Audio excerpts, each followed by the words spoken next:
Alrighty, welcome everyone. I'm Teeaboo and I am here for Oyasumi Punpun, the last volume, the last chapter. There's a lot here. We're gonna start with Comment Spotlight. I just pulled up the previous chapter actually to just skim through it and look at a couple of these frames, and also to find a place where it was like dark on me and then light on me. I think I have it recorded, but it looks like that. Dark, light. Dark, light.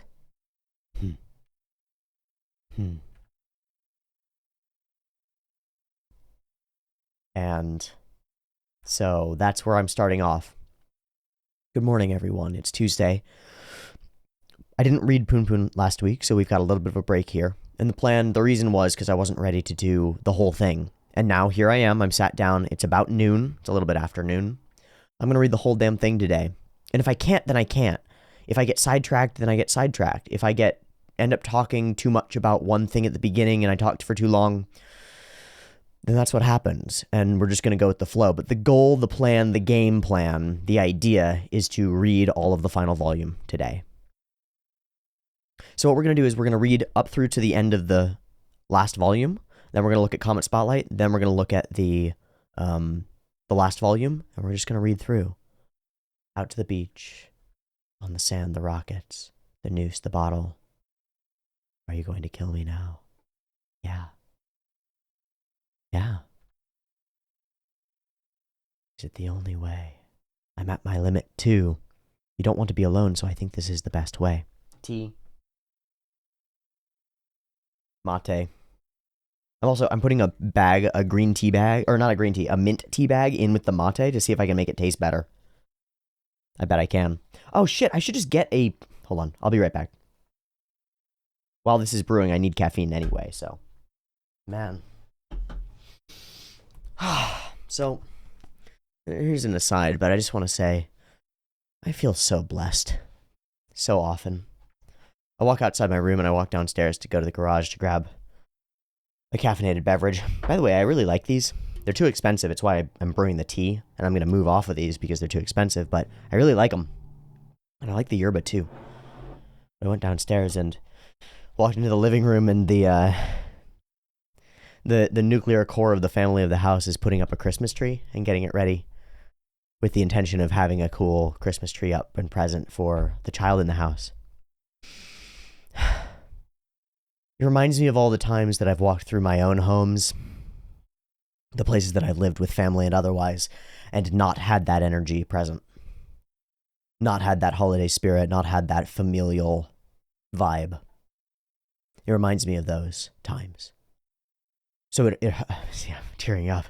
That's so crazy that we're starting emotional now. Oh boy, here we go, guys. Look, I'm gonna try to keep it together during this whole video, but I've been all over the place, and this week has been interesting, really interesting.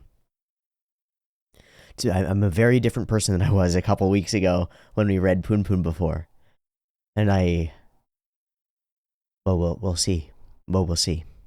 It's been pretty much a weekly occurrence that I find myself weeping to Cyberpunk Edge Runners, which is interesting. I became a little bit more honest and the floodgates of my emotions are flowing. It's a little too much, even. It's a little too much. So I have to find that balance, right? Because it's a little bit further toward chaos, a little bit further in that direction. But just walking through the house that I'm in and having a family that's there, they're not even my blood. They're not even my family, really. They're as close as I've got right now. And they're damn good. I love them a lot. I love them a lot. And so it makes me think of Punpun and Aiko, who don't have that.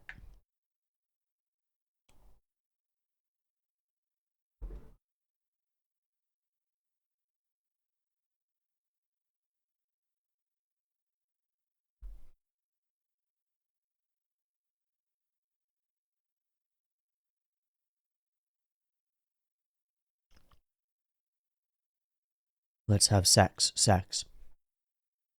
Like a puppet on a string, almost.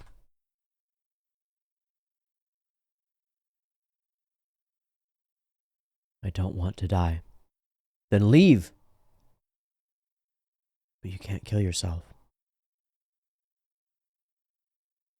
I threw away my entire life to save you. There isn't a more perfect existence, a perfect sacrifice.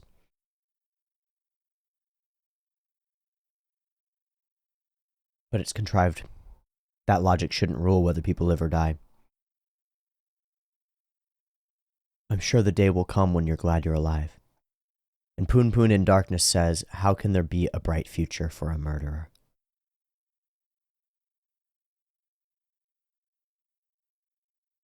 How can someone as awful as me be saved?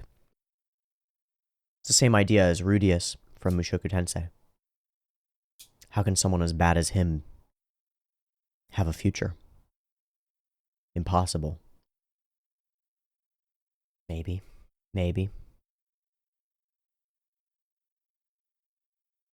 There are some pretty good stories about the worst kinds of people being redeemed by their actions and their beliefs and their motivations and their real sacrifices.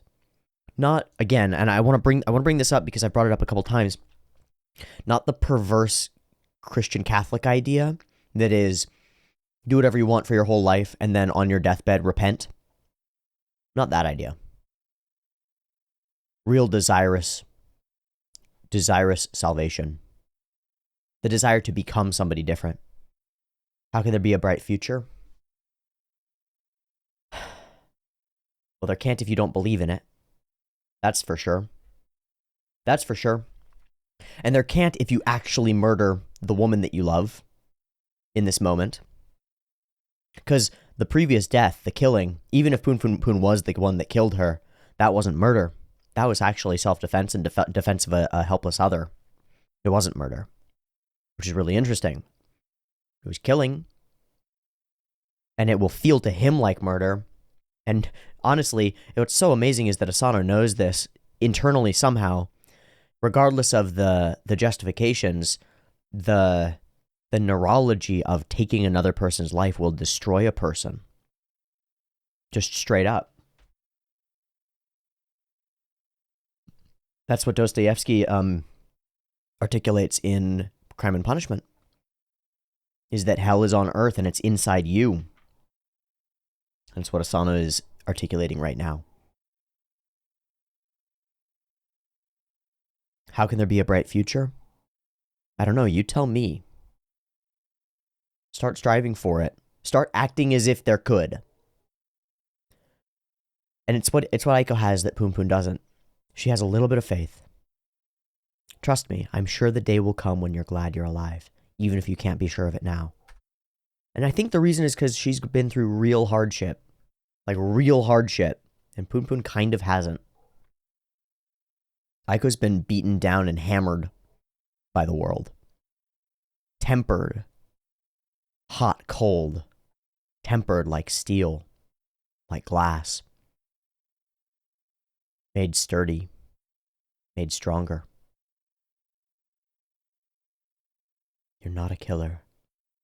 You're lying. Sorry. You're lying! Liar!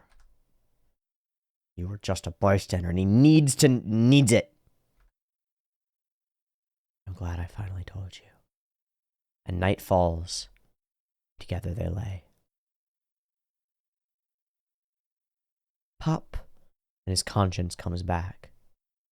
I wonder when I realized that I was just talking to myself.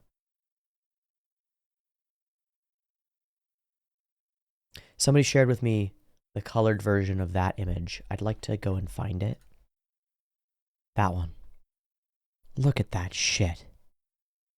Look at that shit. Fuck!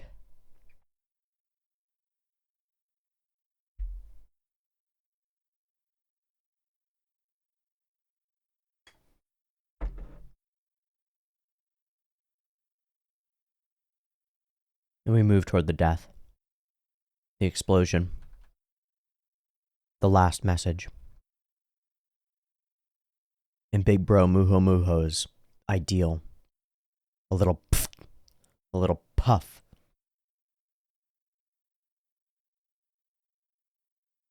And then, wearing black and white stripes with black and white stripes up above in the patterns on the roof. He puts the name down. Her name. And it's the name that's on the news. And they're about to be found out. And God is watching.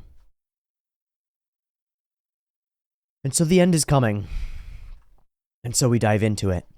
Before we do, we're going to turn our attention to the comments on the previous section, because I think that's important to get a little bit of grounding in all of you. So let me pull up the proper window capture so I can do this properly. It doesn't look like shit. That's the one, but I have to fix it. There we go. Okay. Dynamite.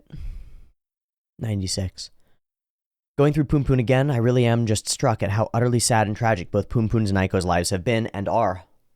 Neither of them are at fault for their suffering, and yet both of them are.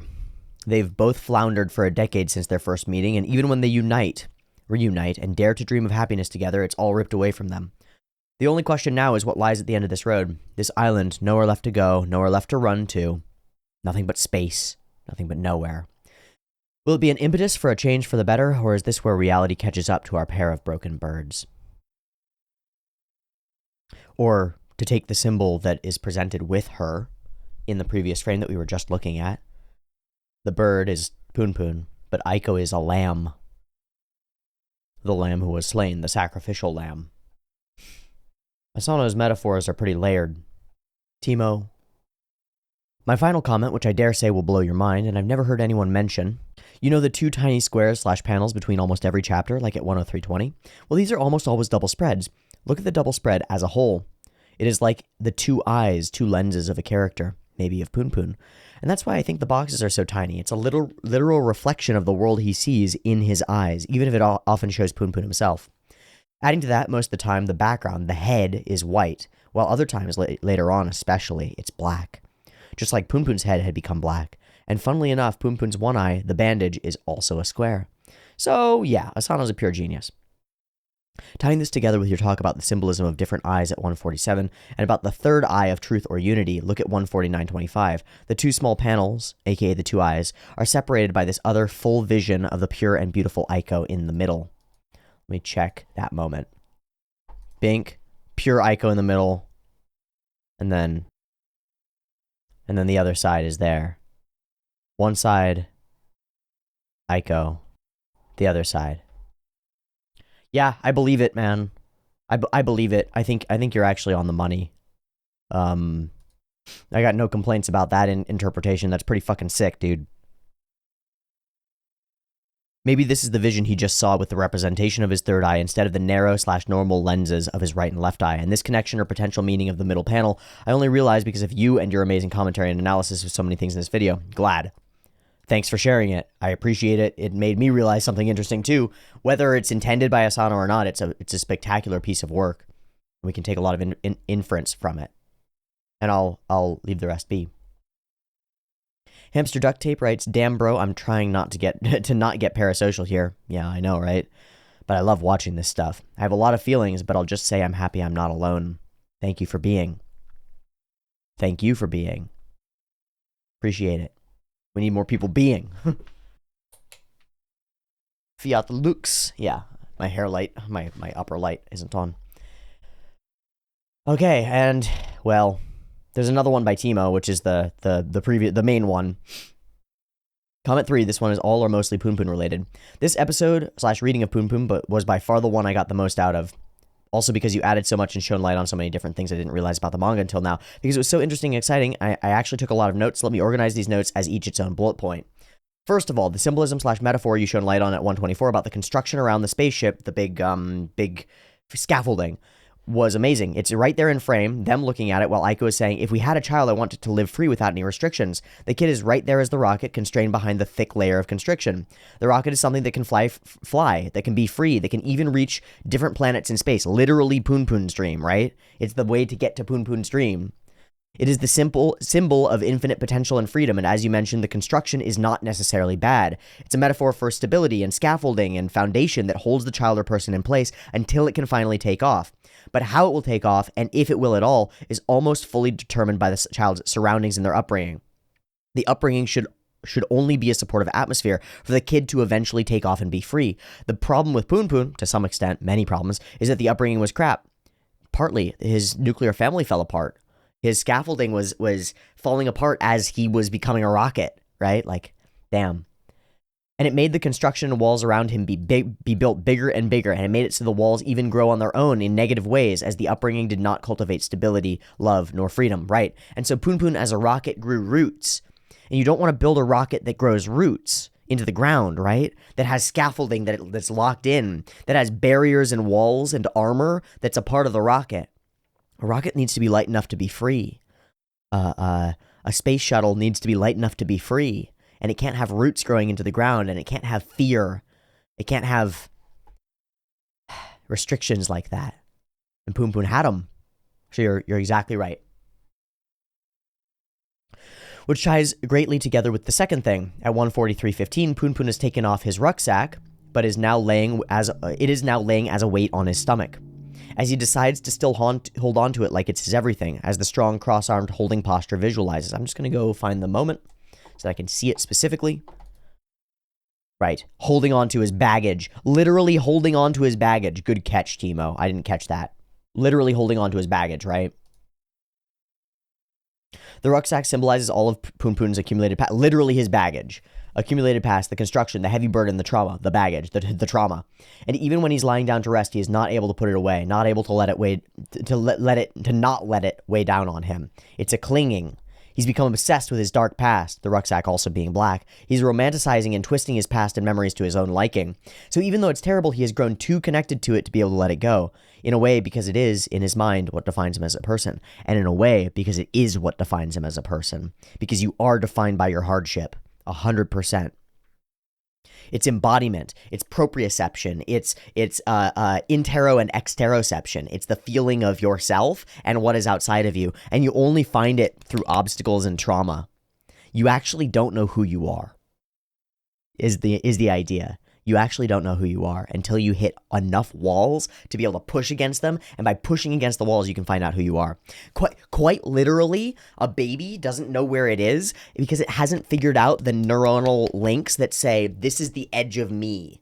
This is where my skin is. The baby can't really determine the feeling of air against them.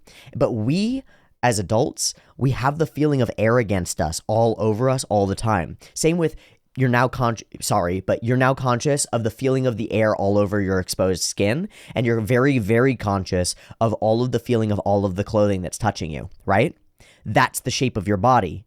If you didn't have any sensation, if you weren't aligned to it, you wouldn't have that at all. That's one small, like, universal portion of the way that you actually work as a whole, which is that you don't know where you are until you hit something that stops you from going further. And what's fascinating is if you start going further via your mind, via the right directions, if you start going further, what you find out is there's nothing that can stop you. There are no walls. It's all just air. It's all space. It's all void. It's just you, man. It's just you. But as you develop, you need walls to push up against. You need them. You need to seek obstacles. You need to seek pain. You need to seek friction. You need to seek limbic friction is the word that Andrew Huberman uses, doctor of neurobiology and ophthalmology at Stanford University, who I've been listening to a lot because he's fucking smart. He's got some ideas that are useful. And he coined the term limbic friction. It's stuff that's in your way, basically. Now, limbic friction is specifically when you're feeling really calm and you need to be excited, or you're feeling really anxious or excited and you need to be calm. It's that friction in getting to the state that you need to be, but I'm extrapolating it out. It's friction in everything, right? Until you find walls, until you find obstacles and friction to push up against, you don't know where you are. Cats are like this. I don't know if any of you have cats, but if you do, there's something really interesting about cats that my dad said to me years and years ago, and I didn't understand him. But as I've grown in my understanding of the world, the pieces that he gave me have clicked into place. And the piece that clicked into place was this. Cats don't know where they are in space. They actually have no idea what they feel like. They don't know what their bodies are, really. And this is particularly true when you get a puppy or a kitten. Puppies too. But specifically cats, kittens. they don't know where they're at, and you actually have to touch them all over. It's what their mother will do while they're licking them. Their mother will lick their whole body, every part of it. And little baby cats, they don't know how to use their butts. They actually don't know how to poop. And mama cats will lick their butt to show them, like, no, this is part of you, and it needs to do a thing. But that's not the part that I'm trying to focus on. The licking all over, the touching all over, and in the case of a human-raised kitten that isn't around mother cat as much, touching all over, scritching all over, showing where the boundaries of the body are all over.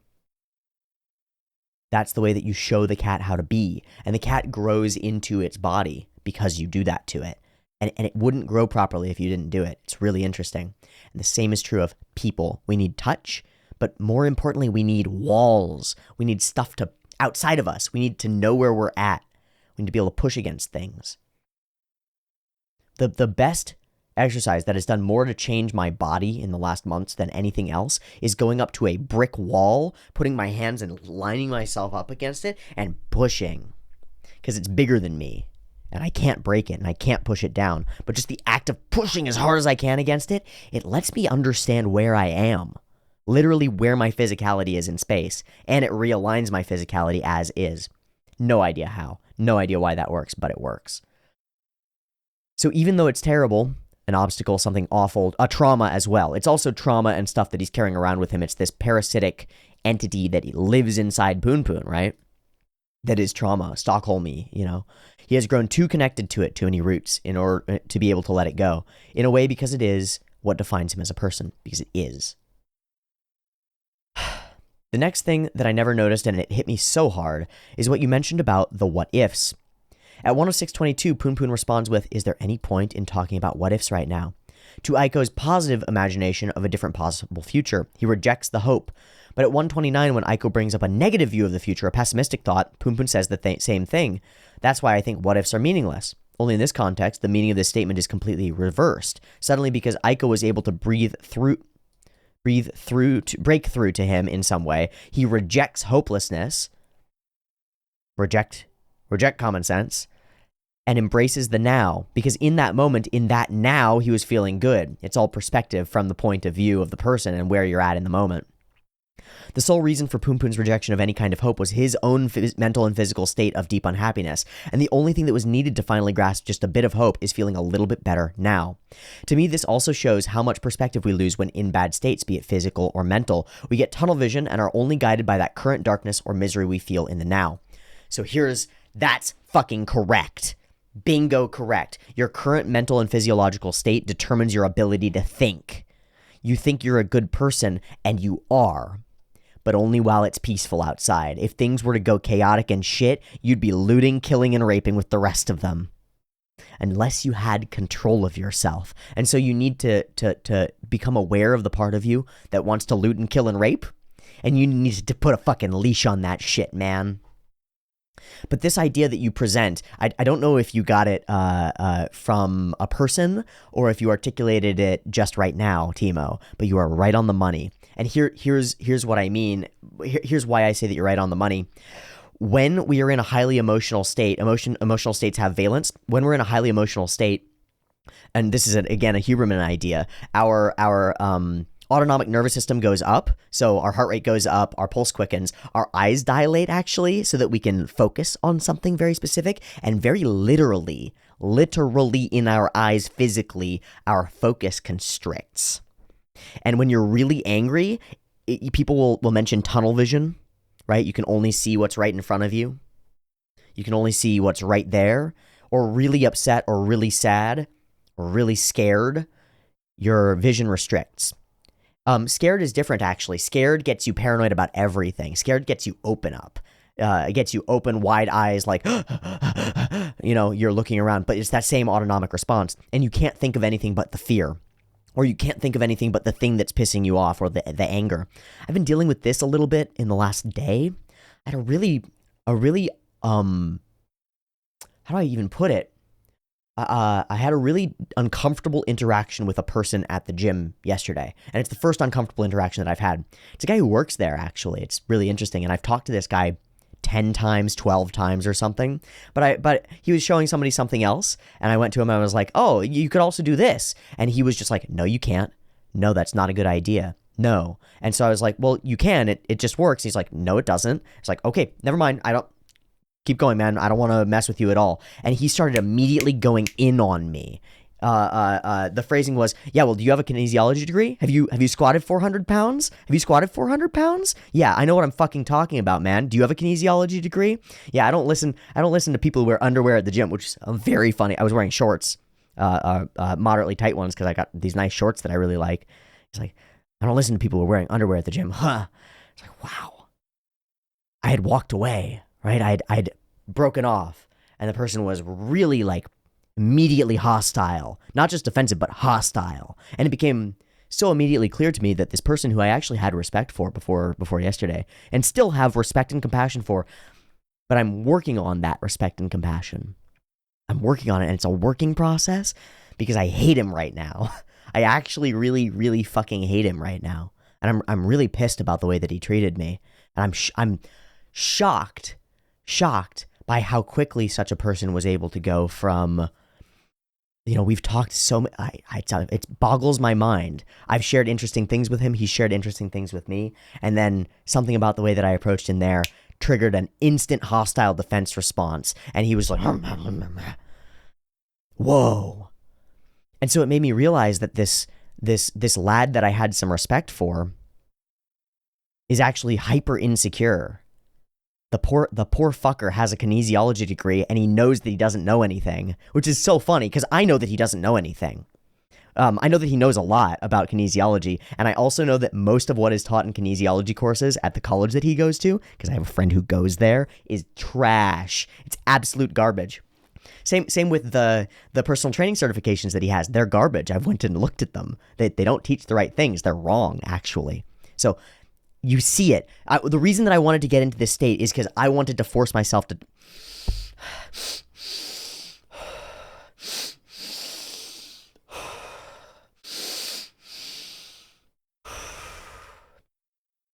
The reason that I got myself into this state is because I wanted to force myself into this state to demonstrate exactly this feeling. Because as soon as I started to get a little bit upset, and to even remember the anger that I have toward this person, my vision narrows and I can feel it happening. And my ability to focus on like, no, I'm actually in a Punpun video right now is gone. And even my ability to catch myself there and do that breathing exercise that I just did, which by the way is amazing. It's called the physiological sigh. So the one big deep inhale through the nose, and then one little more, like as much as you can, and then a little bit more, and then one long breath out. It balances your carbon dioxide and oxygen levels really effectively, and it can calm you extremely fast. So that's why I did it.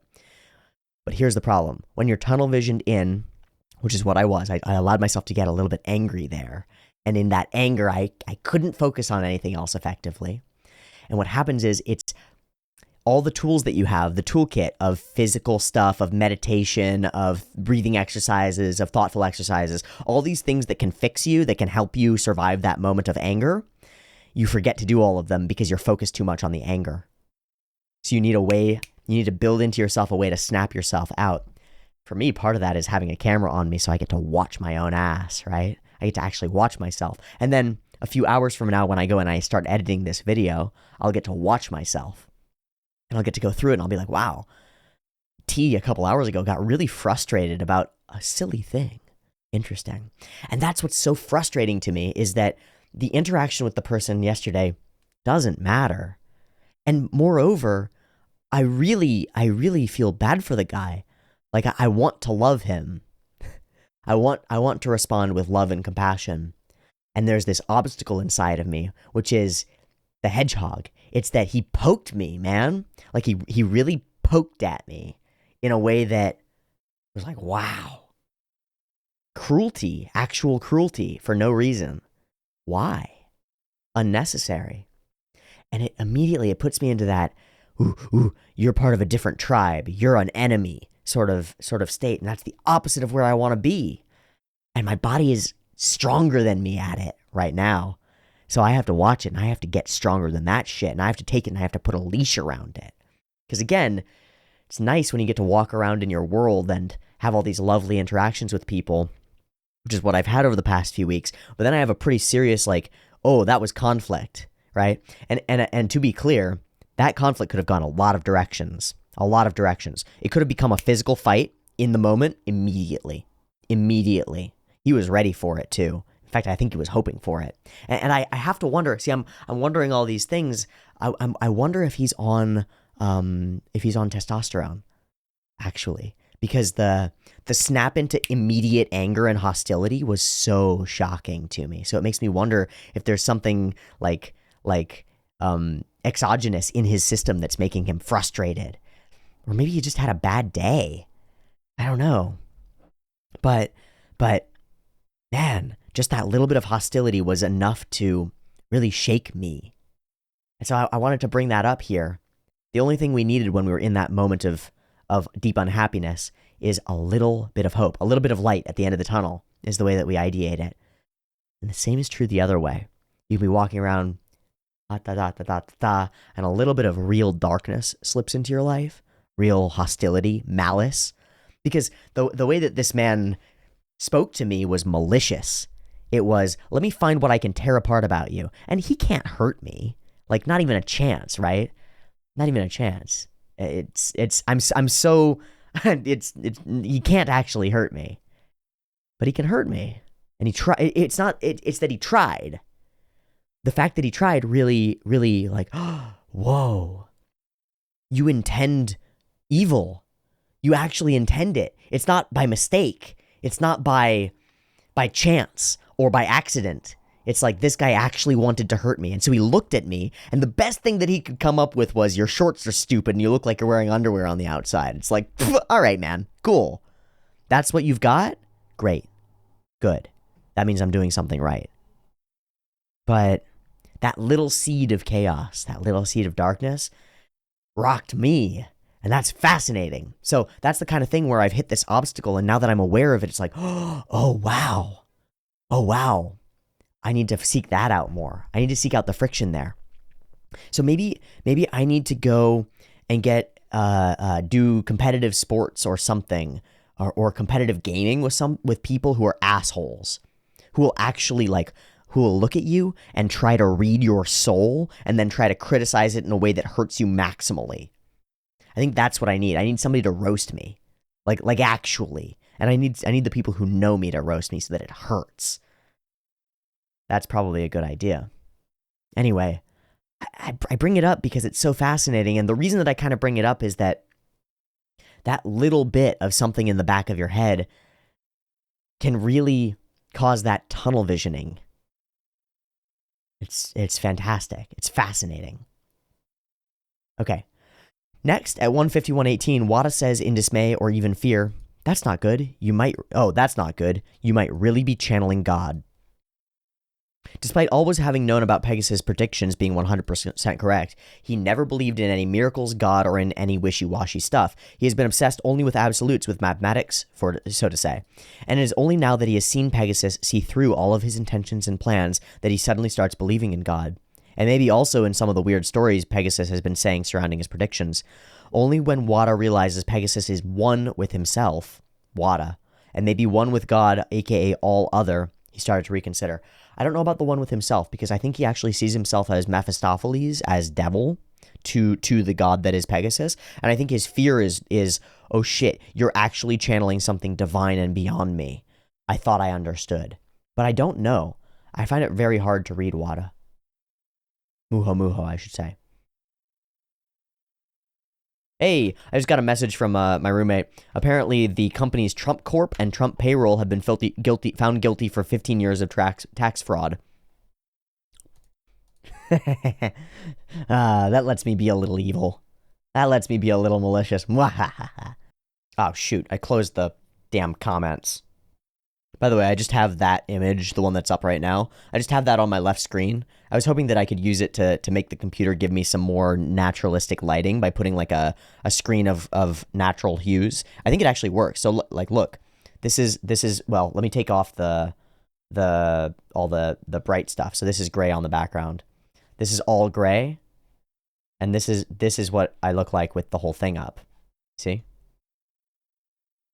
And then if I zoom it way out and zoom it way in, you can see that there's lighting on me, right? Just that mild soft glow, gray, soft glow lighting. It actually works. Works great. It's like, why would I buy an LED light panel when I have an entire LCD screen that's emitting light right next to me? And the answer is, I would, because I have an LED light panel right there. Right there. It's one of the cheapest ones you can buy, and it's great. I've got it, and I've had it for forever. Anyway, that's neither here nor there. That's fucking ridiculous. And then there's 2 and 1. And we'll talk through Teemo's. It's important.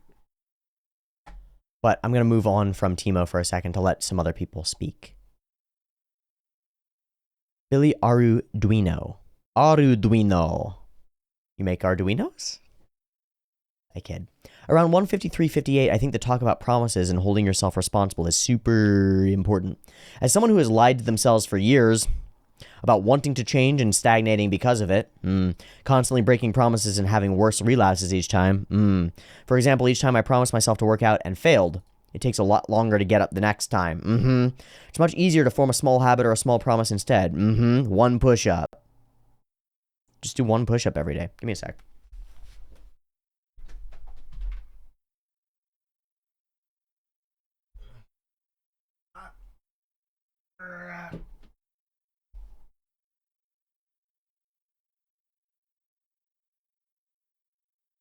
Weird because of the space that I'm in, but there's my push-up. Sometimes you need straight up discipline, but that's a skill on its own. Discipline comes later. Discipline comes when you already know. The habit comes first. The doing comes first. How do you build it? I think it's these small promises. I think that's how you build that confidence. You're correct. The smallest promises. You start by starting. If you want to become the kind of person who doesn't lie to yourself, start telling the truth to yourself. I'm going to wake up tomorrow. Simple, all right? You're going to wake up tomorrow. I'm going to take a shower tomorrow and then do it. I'm going to put 1 thing on my desk away.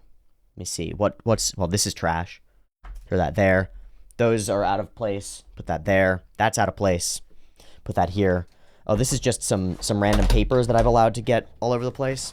Those go in my pile of papers because I have a paper pile place now, which is just where when I don't know what to do with shit, I pile the papers there and I'll deal with them later. But for now, that's a couple things in my desk that are put away. Great, done. Little promises. I'm going to read 1 word of 1 book. I don't give a shit what book it is. And then follow up on the promise immediately, right? Like, I promise myself I'm going to eat breakfast. Go make breakfast, eat breakfast, done.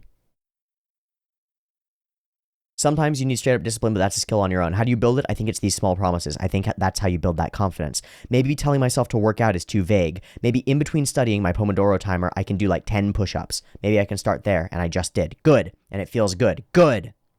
It doesn't need to be 10. It can be 1.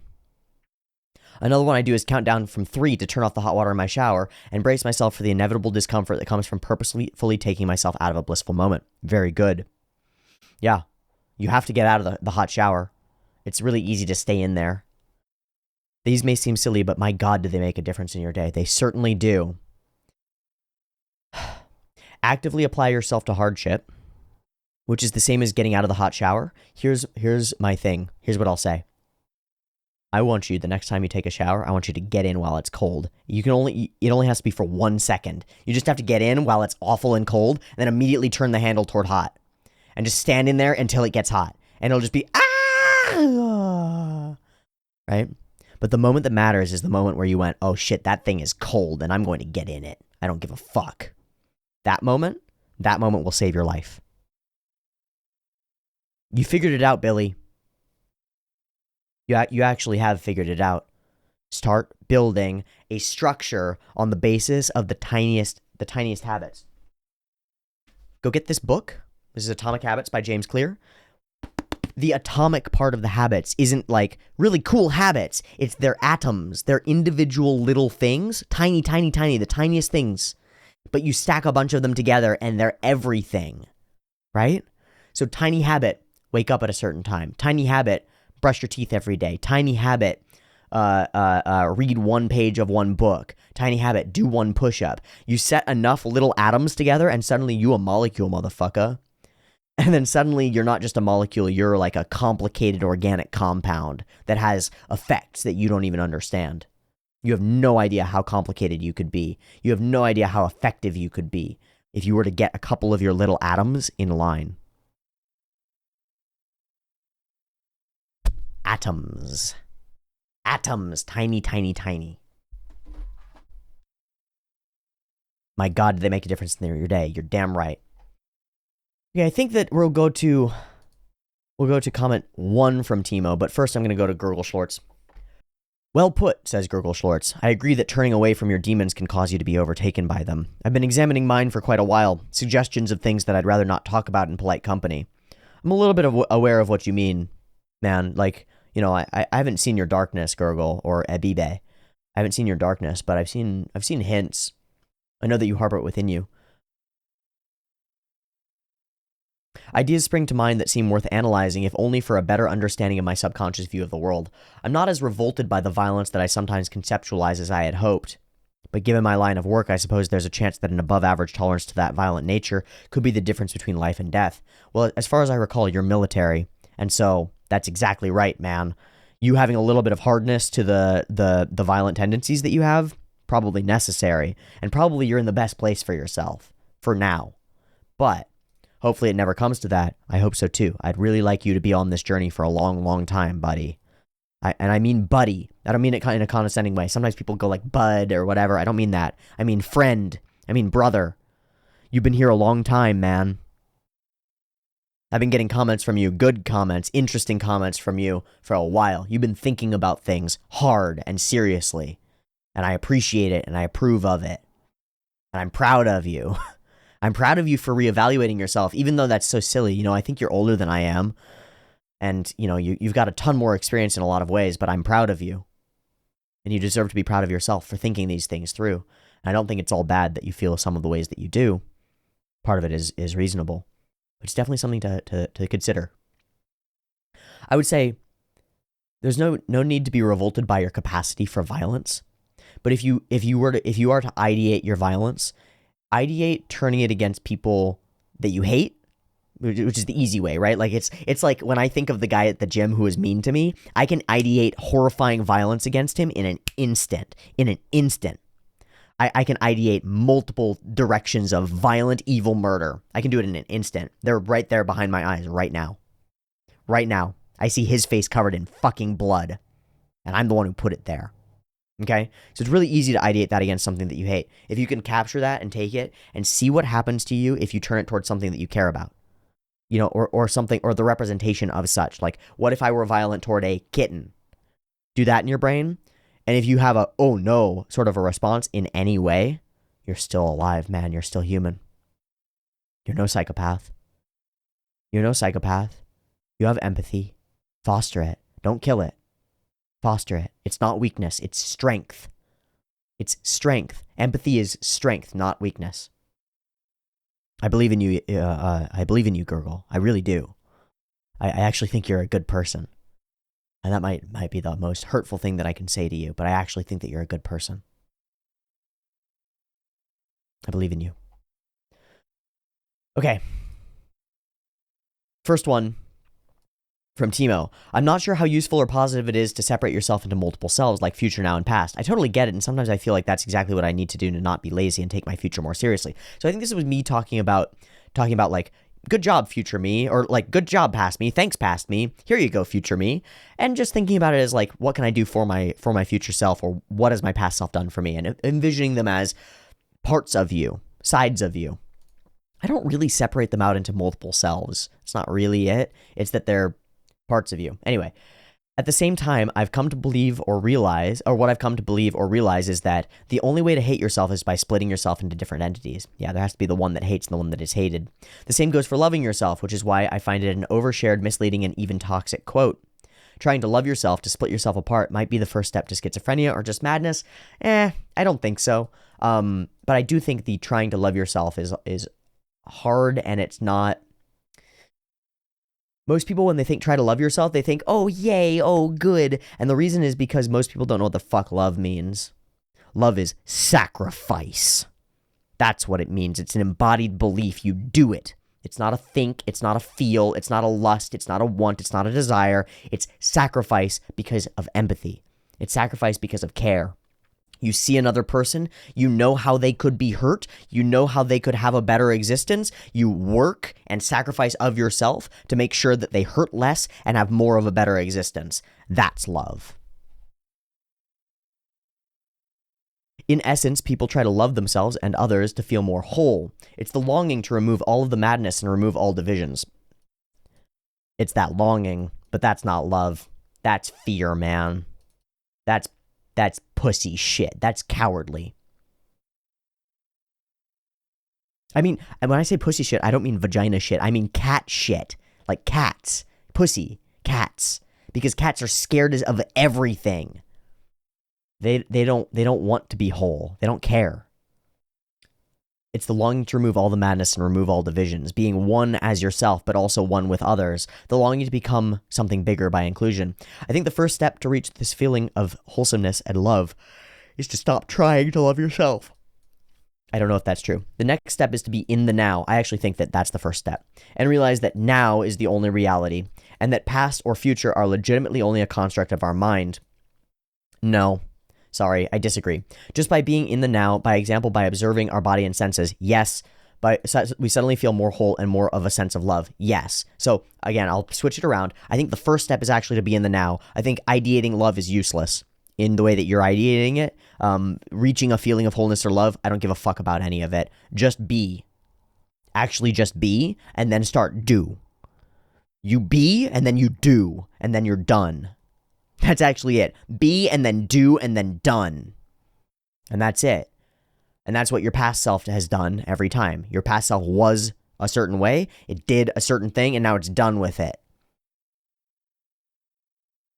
The sense of memory and imagination is definitely an amazing tool we've been given. It's the only tool. And we can and probably should use it to their advantage and to create a better future, aka a better now. Nope. It's not. No, a better future is a better future. Literally a better future.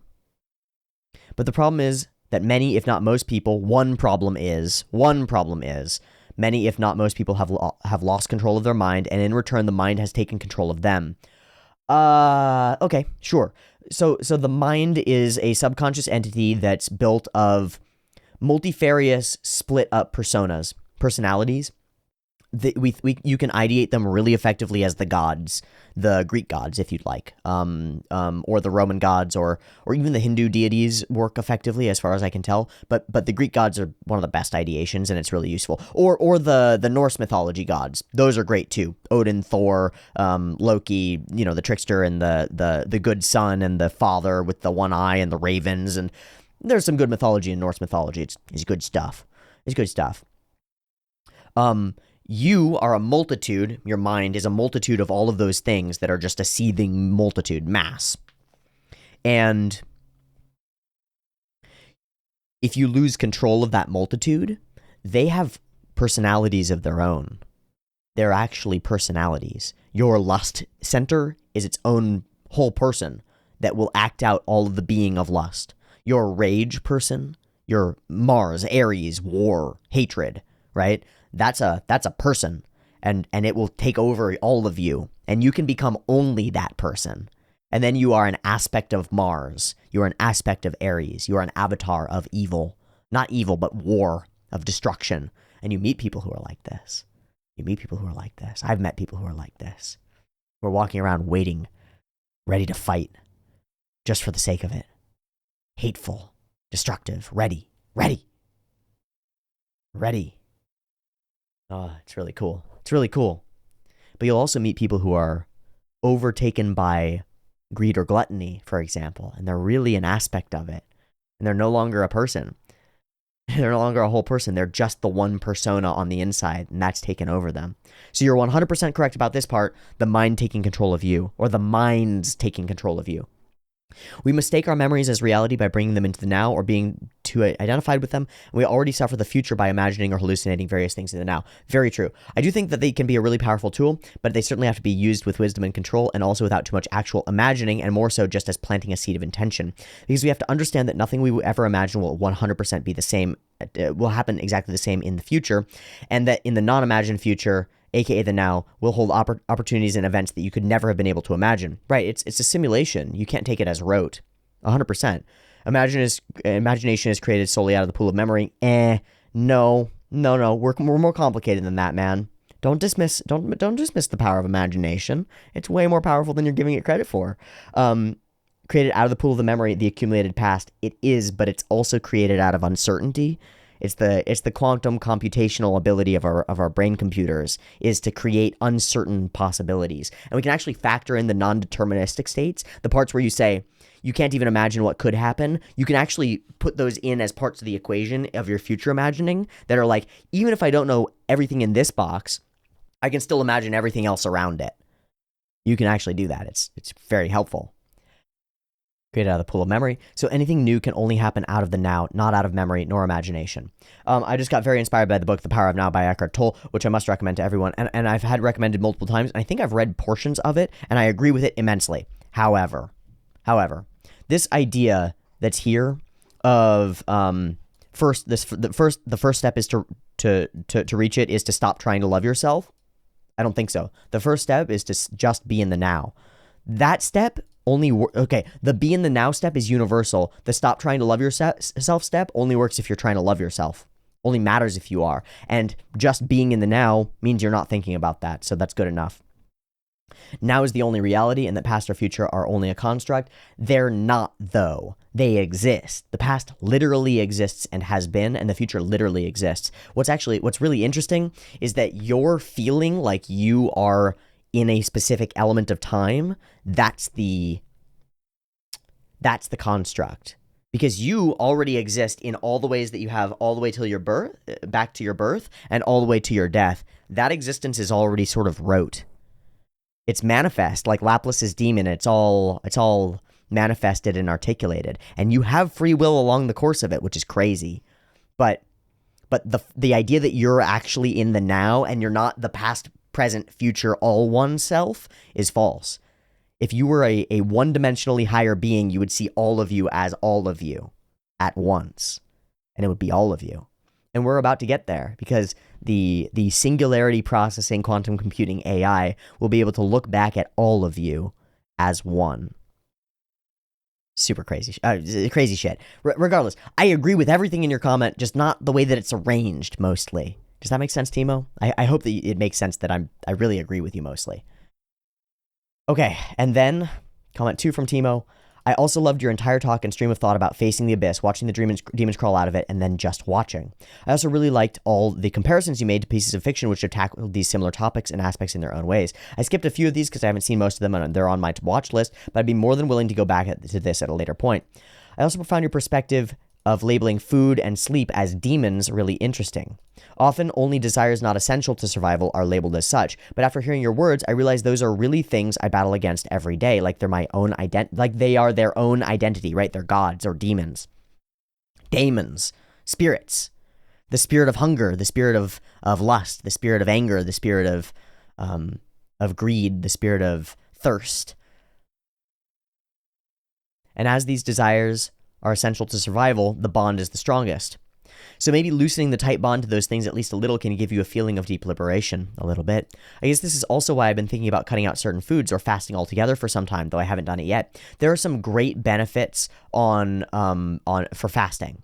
It can be very beneficial. Just do it carefully. And I would say listen to Andrew Huberman's full fucking podcast, which exists and is free, on fasting and the benefits of time-restricted eating.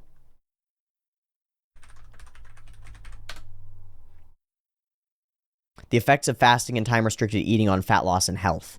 How fasting impacts your ability to focus, that's just a clip. And how your hormones control your hunger, eating, and satiety. Do these things, or just any of these little clips, right? Any of these little clips are fine too. I don't give a shit what you watch. But watch some of Huberman talk about fasting, and it'll give you some background and some ways of how to do it effectively. Just do some research, then do it. 100% withholding from yourself is powerful. And let's get to your last paragraph, because it's the banger. Oh, and not to mention lust. Yeah, that bitch. That fucking seven-headed hydra of void out there called lust. Ooh, she's a big demon. She got a lot of titties, too. It is literally the biggest demon I've been battling for months and years, which is also why I'm actually taking the NNN challenge seriously. Admittedly, I failed in the middle of it, reasonable, but I'm trying to get on that streak again and not let those animal instincts take full control of me, which they absolutely do often, which is very scary, right? You're not as strong as yourself, right? What an amazing revelation. Your body is stronger than you. You're walking around through the world like, I'm a rational, well-adjusted human being. And then your dick goes, and you go, I guess I'm going to go jerk off now. Oh, wait, I thought I was a student of the world. I thought I was a philosopher. I thought I was a scientist. Now I'm an animal fucking beating meat, right? Now I'm a fucking animal. Shit. I'm not as strong as I am. Like, I'm literally... This flesh of me is stronger than me. Interesting. And it's exactly as you described. Not let those animal instincts take full control of me, which they absolutely do often, which is extremely scary. And it is exactly as you described. 1 second after release, it's like, what the fuck was I doing? Who the fuck was just in control of my mind and body over the past hour? Yeah. Right. So imagine that you woke up in that state and there was a person in front of you and you'd hurt them. I'm sorry to put that in your head, but imagine it, right? You could do that, right? Because I know I could. And that's why I never will, is because I know I could. And it's really interesting because when I came to that conclusion, I started being able to trust myself around women. Around the people that I want. Right? Because I am desirous of them.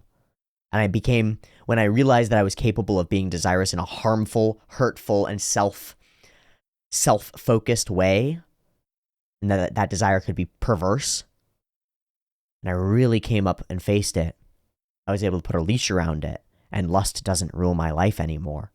I rule it. I rule it.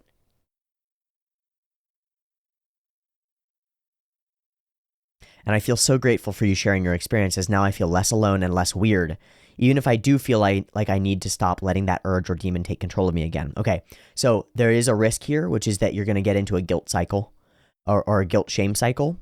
So what I'll say is this. Your physical needs are physical needs, and your need for sexual satisfaction and more specifically and more accurately, your need for comfort and touch and physicality and physical companionship, those are real needs, and do not deny yourself them completely. Withhold them from yourself carefully, but do not deny them completely. If you need satisfaction, seek it and get it. And then be done with it. And treat it like a tool. I think that's the first step, is like, it's not a time to go and get satisfaction by shoving a bunch of candy in your face, pornographic candy, right? Or sexual candy. It's not the time for that. It's the time for, well, let's get this done so I can do my other shit. Because that's where I was before. So at the moment, I haven't masturbated effectively in a while. In a real while. And that's because I've been experimenting with tantra and like tantric stuff and figuring out my pelvic floor and all these interesting things.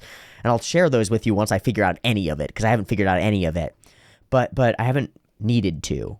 Before that, I did need to, 100%. And the biggest change that I made was that I stopped treating that as like an end game or a goal in and of itself. I started treating it like an obstacle. Like my sexual desire wasn't something to be like, yay, now I get to spend an hour looking at porn and stimulating myself, right? It was like, I'm real horny and I'm not able to focus on my work. I'm going to go deal with this really fast. And I'd go and I'd deal with it like it was a mechanical thing. It's like when you have to poop and you're like, I really would like to be talking in this conversation. I'd really like to be reading this book, but I have to go take a shit. And you go and you take the shit and you release, and then you come back and you're like, much better. And then you get focused again. You can do the same thing with your pee-pee. with your Wimbless, right? Like, you can do the same thing. It's like, well, I can't focus on anything because my dick's all hard. I'm gonna go deal with that. And then you go and you deal with it, and you take the shit, basically, and you come back and you're like, much better. And then go do the thing that you need to do. And stop treating it as a goal in and of itself and start treating it as an obstacle. That might fix your whole fucking life. I don't know. I feel alone and less alone and less weird. Good, because you're not alone and you're not that weird. And I'll be honest, most of the men in my society, at least, the ones right around me, are destroyed. Because it's very funny. I revealed to my friends that I got catfished by a Nigerian man. And my two closest friends both went two different occurrences, but they both expressed to me that they have been scammed too, and not just scammed, but like blackmail scammed. So each of them at a different time was convinced by a cam girl to jerk off on cam in front of with the girl, and then the girl recorded it. Girl or girl, whatever, the organization recorded it and then found their Facebook and told them like, oh, I'm gonna send this video of you nude to your parents and all of your friends and all of their friends, and I'm gonna ruin your whole life, otherwise you send me money, right? And both of them have been scammed by that. I find that really funny. I find it really funny because I did the same thing not that long ago, months ago, and I haven't gotten scammed for it. Now, part of the reason is because there's nothing that attaches to my actual physical identity. There's nothing. So maybe the scammer was just like, wait, shit, no, they used a pseudonym. I can't fucking scam this person. But it's really funny because I thought about it and I was like, if they were to do so, I have nothing to lose. Let them put it up. Let them put it up. I don't give a fuck. I don't give a fuck. I look great. I look great. But you're not alone. And you're not weird. You're a human, and all of us are fucking weird. So, no need to shame each other or feel alone, man.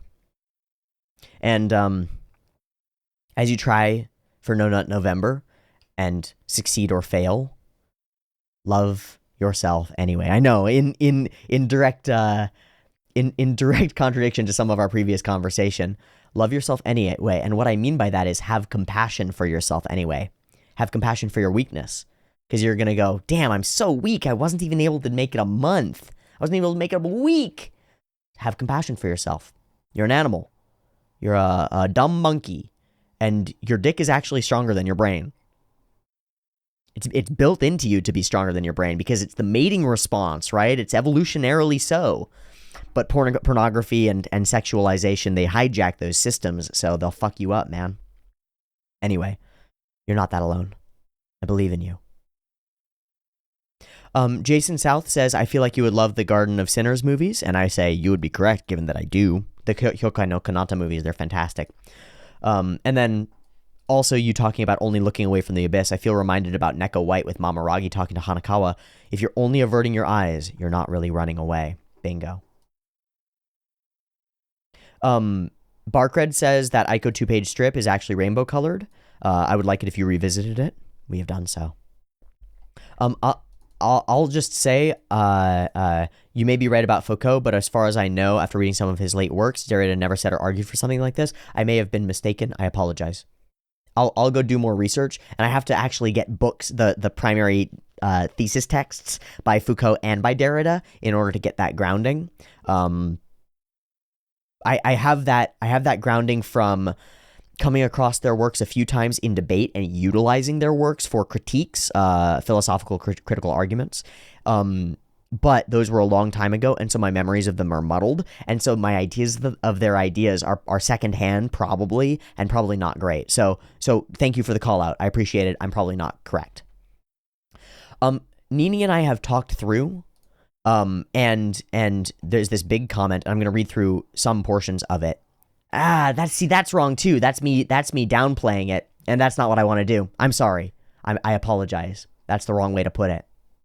The way I should put it is, there are a lot of positive things going on for gay people too, and sorry, I'm stumbling over my words here because it's a complicated concept, and this is why we've back and forth so much, Nini.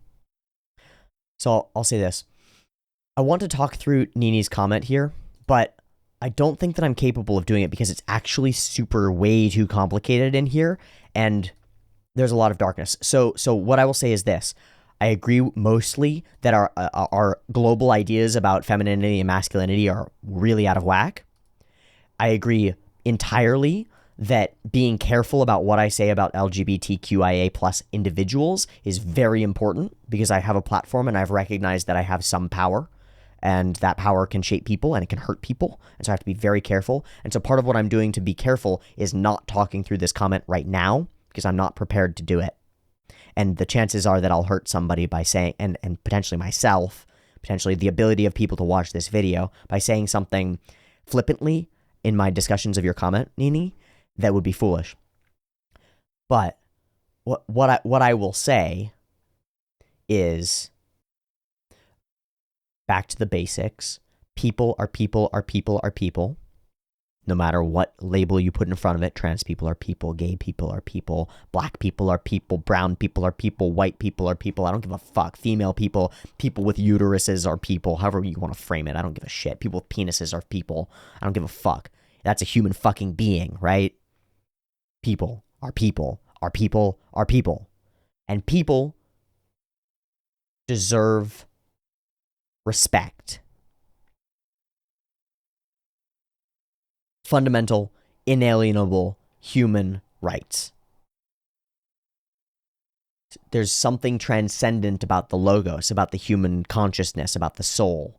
There's something transcendent about it, and we have to believe in that over everything else.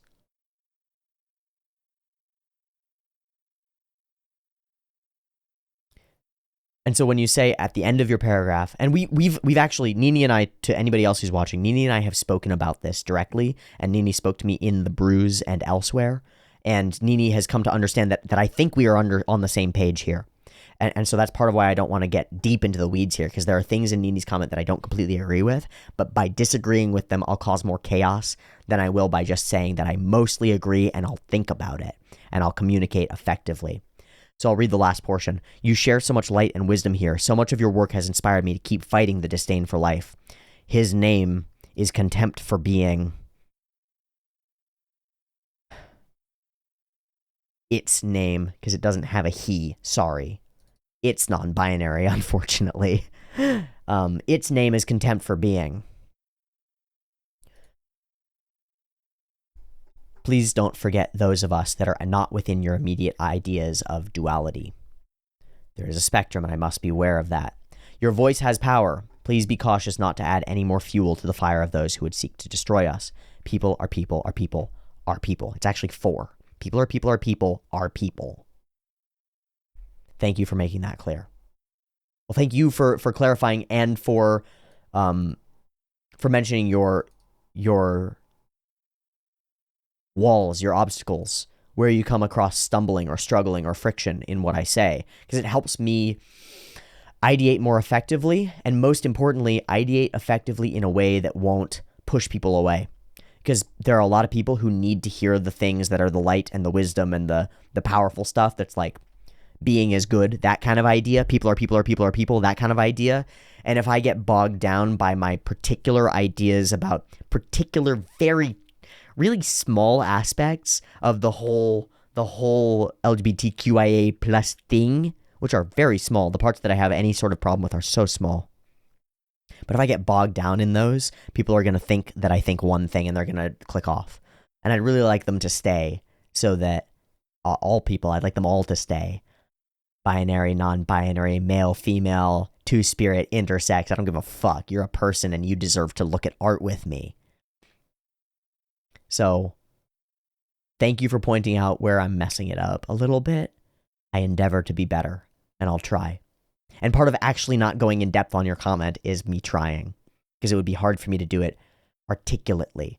Basically, your comment deserves a whole video, and I don't have time to do it because I have to read a whole fucking volume of Punpun today. And that's going to be it for the comments. And so, our attention turns. As we go into this, as darkness looms behind our characters, as all that they have done threatens to catch up to them, as all of Punpun's past and his ills and his evils are coming, as the Reaper rides in. And we just watched Cyberpunk Episode 6, where the Reaper begins to come in, you know, and we see it and we feel it. Death approaches. The end approaches. Judgment comes. And really, that's what it feels like, right? Judgment comes for Punpun. And he's terrified of it. As we approach this moment, I want to look you as close as I can to looking you in the eye. And I want to say, friend, brother, sister, brethren, kin, family mine, I love you. Let's go learn from one of the great artists. Let's go learn what Inyo Asano wanted his story to finish as, how he wanted it to go. Let's go experience the end of Punpun's journey. I don't know what is going to happen. I don't know. Onward. Good night, Punpun. All black. Table of contents. And that's it. No cast of characters. Seki! Fire! Oh, we're back here, huh? If you believe me, I'll protect you, no matter what. Get back, get back! Where's the fire department? It's dangerous. I told you to get back. Ah, no way! Why?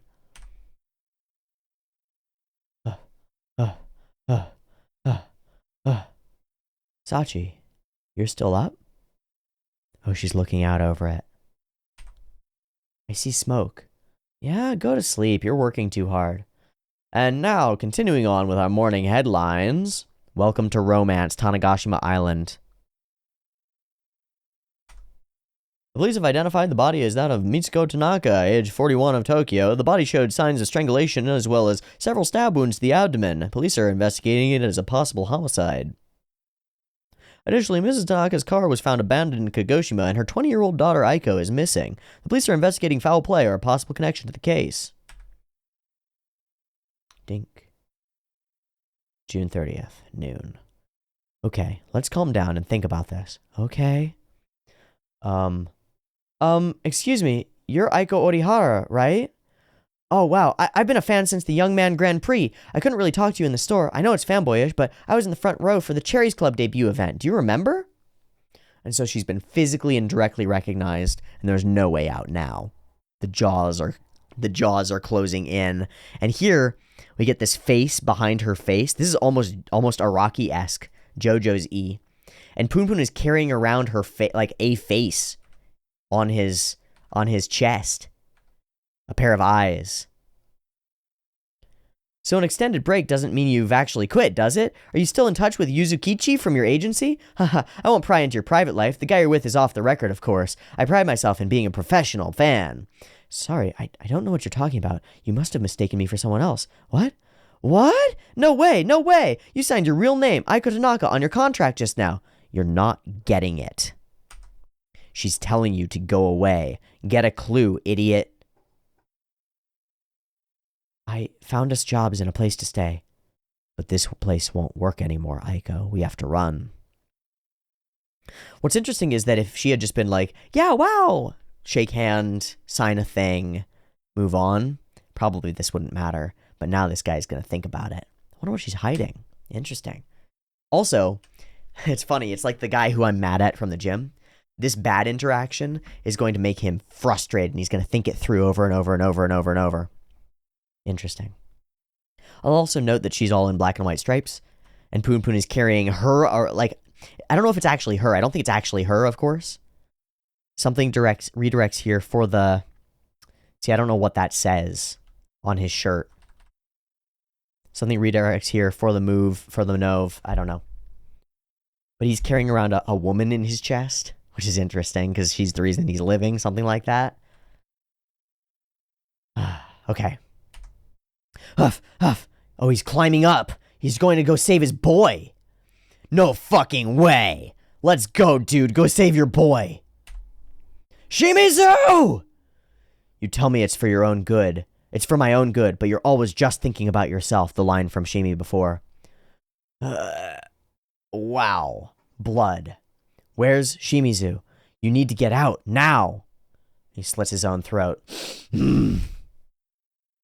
The poop god said I can do anything! I want to believe in you, Seki, but you don't want to believe in me, right? Believe in me, don't believe in me, none of that matters. See, what did I tell you? I can do whatever I want through sheer willpower.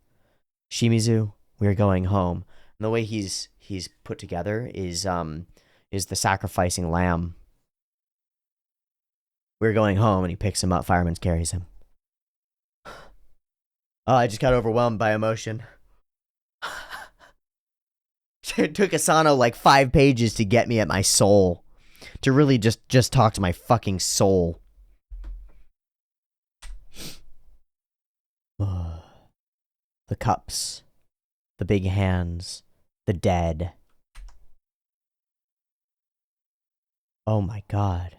And in the middle of it all, with a black rod, is it the cane? Through his eye, becoming the one-eyed Dharma, fractaling out into fire. Literally on fire as far as I can tell. I think literally flaming, impaled, looking upward. Ever unseeing.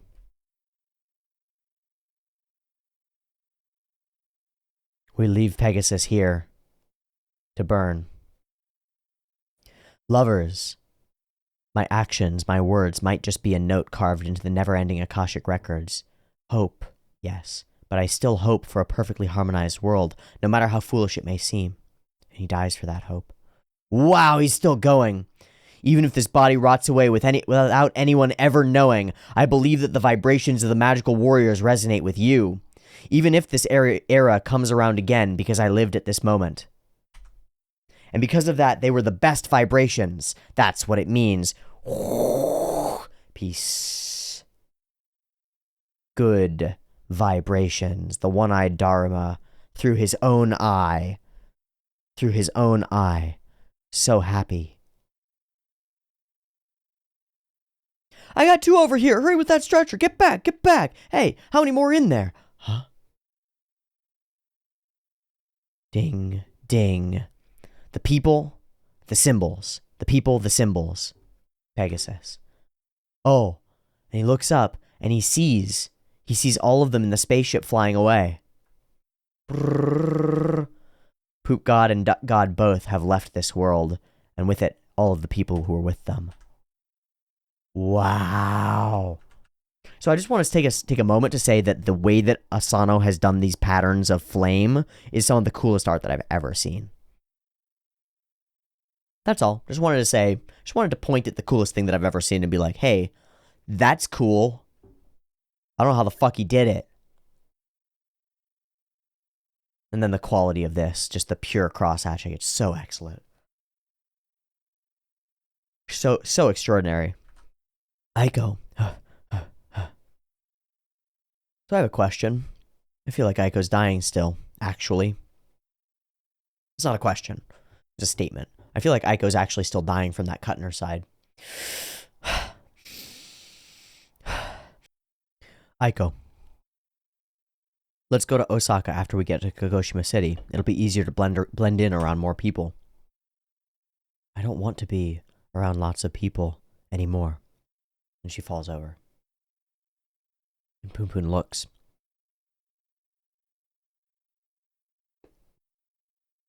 Now I get it. Now I know where we're going. Okay. Aiko's dying. She's infected. Hasn't had medical care. If he takes her in to a doctor, then he gets caught.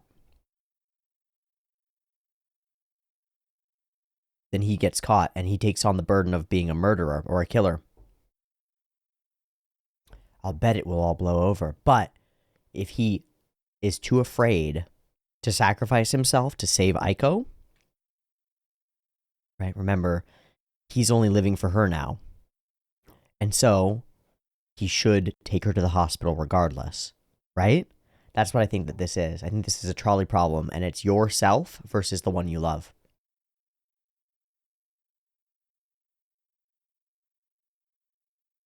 Here's my guess. I actually think that this might end in a positive way. God, I hope I'm not wrong.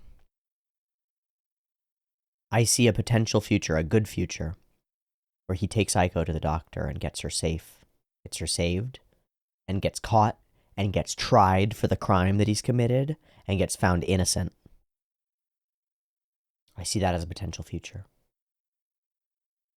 Let's see what actually happens. Aiko, you've got a really high fever. The medicine isn't working anymore. We should go to a hospital. If we do that, I'll be arrested.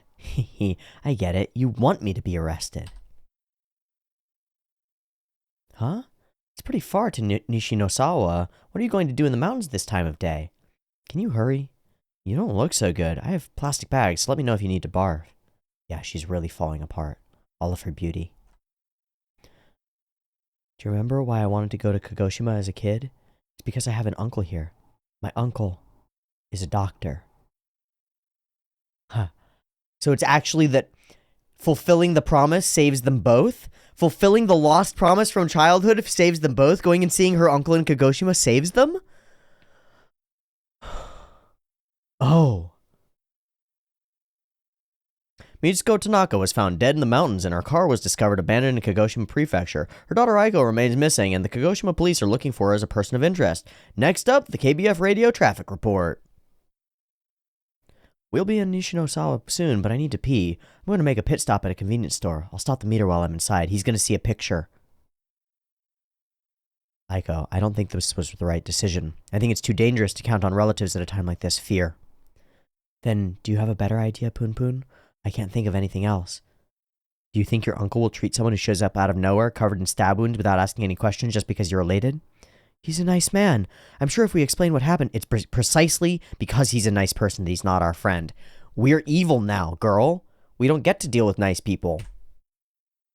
The driver is taking a long time. Let's get out of the cab, fast. Huh? The driver might have recognized you. If he's calling for the cops... money. Huff, huff, huff.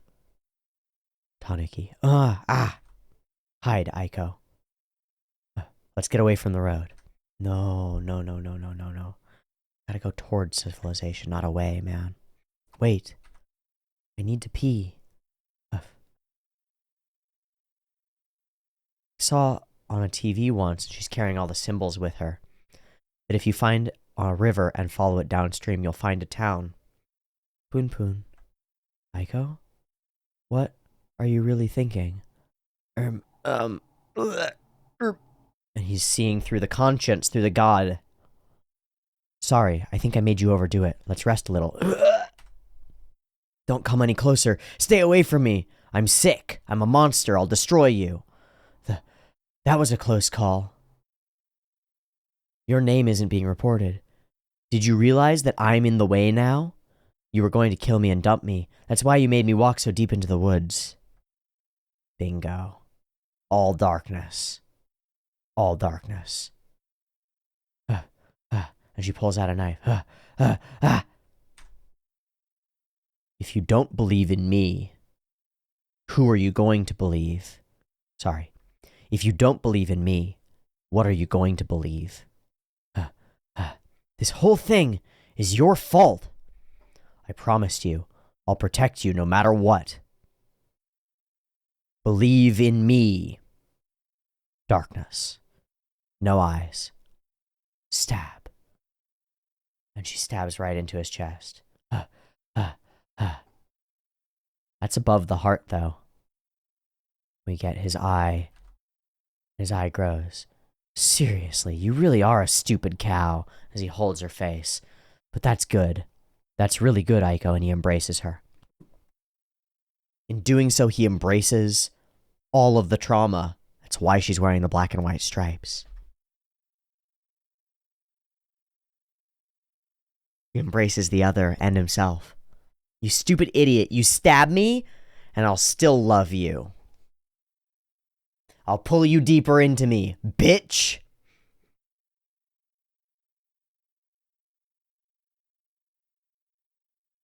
I said earlier so I'm sorry, but I'm going to relate this to the anecdotal experience of my own life.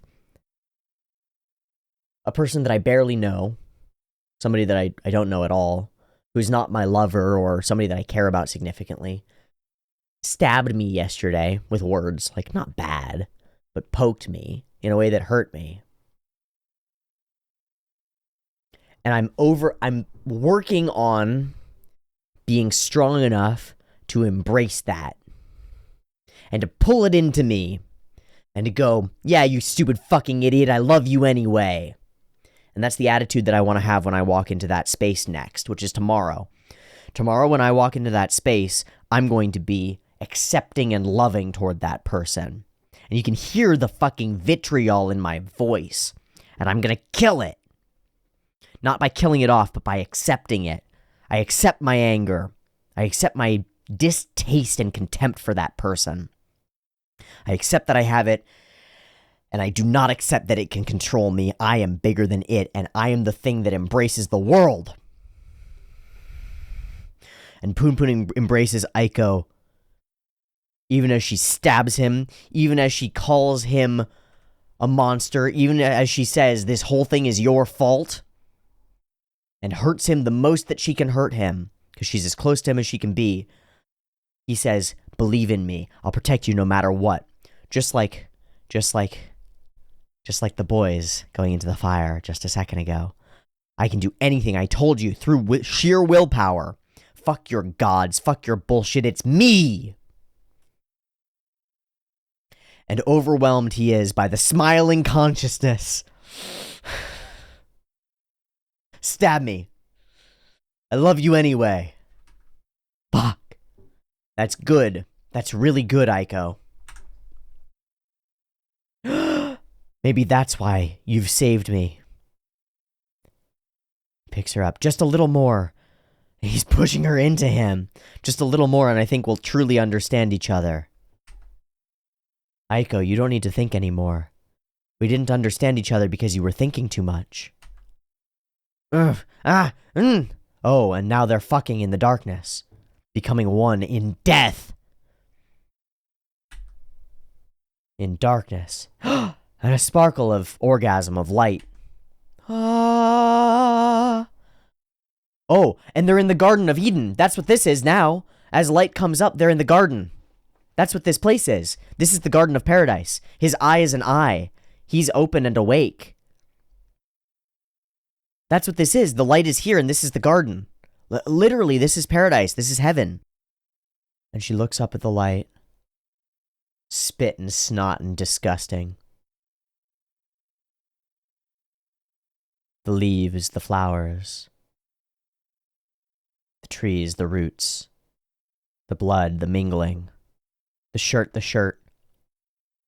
Carrying her, walking. And they walk out of the forest having fucked in the woods. Out of the forest to the road. And they reach civilization. I remember this. Do you remember where the hospital is? Kind of. If your uncle tries anything funny, he deserves what he gets, okay? No response, no need. And so through the woods, through the wilderness they go. To whom it may concern, due to emergence of municipality and redevelopment of the village, this hospital is relocated to the Civic Center. Thank you for your years of patronage, Orihara Hospital. Wow. I wonder if anyone still lives there. Still lives here. The cicadas are out already. They should have spent more time relaxing in the dirt, like us.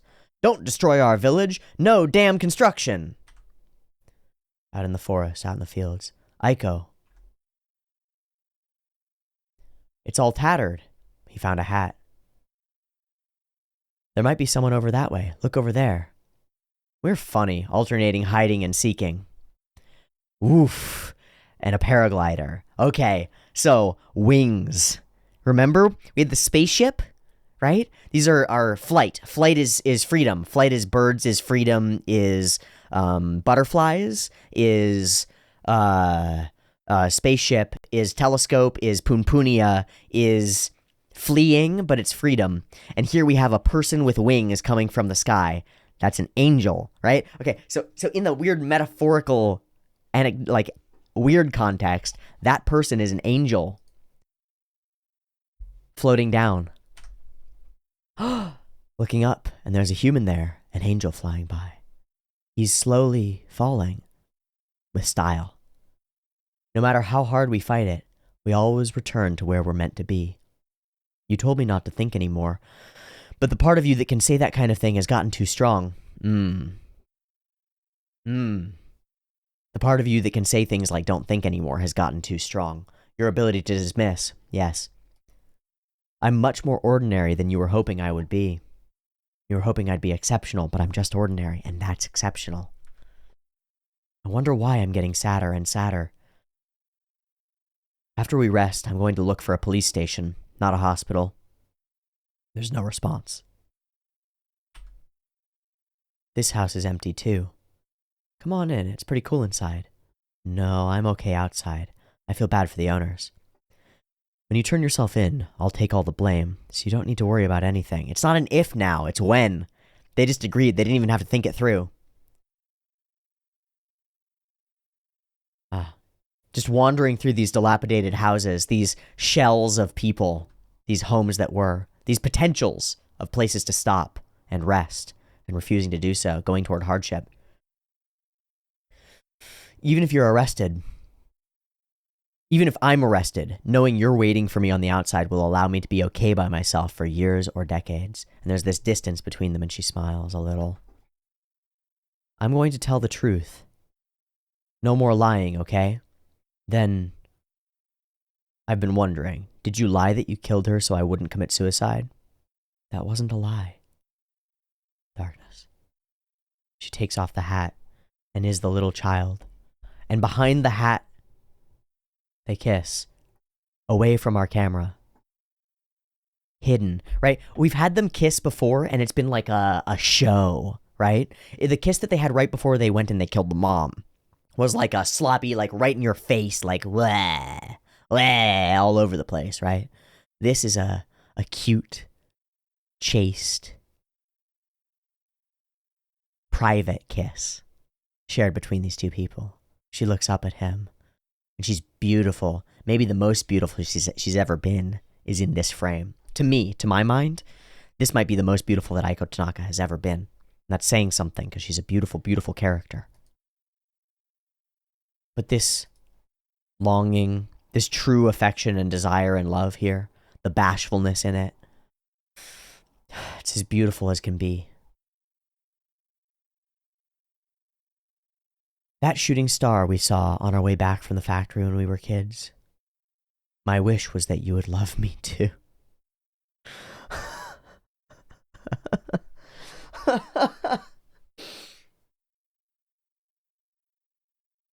It came true.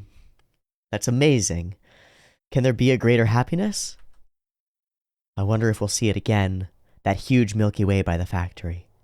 I'm sure we will. That's great. Even if we're separated, let's remember each other on Tanabata Day, okay? Okay, I promise. Heh heh. Ooh. Sky, sky. Tangled, tangled. July 1st, 2 p.m. Did she just die?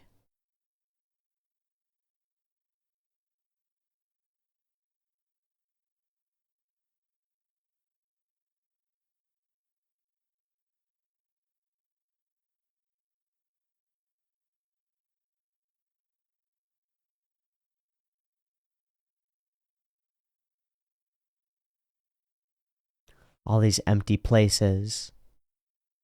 Empty sky where her spirit would go.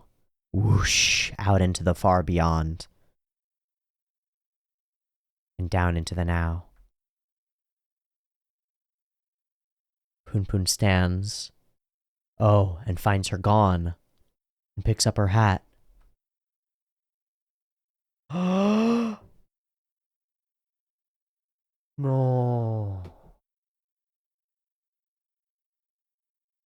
No, no, no, no, no, no, no, no, no. But yes, this is the way that it goes, isn't it? And I love it anyway.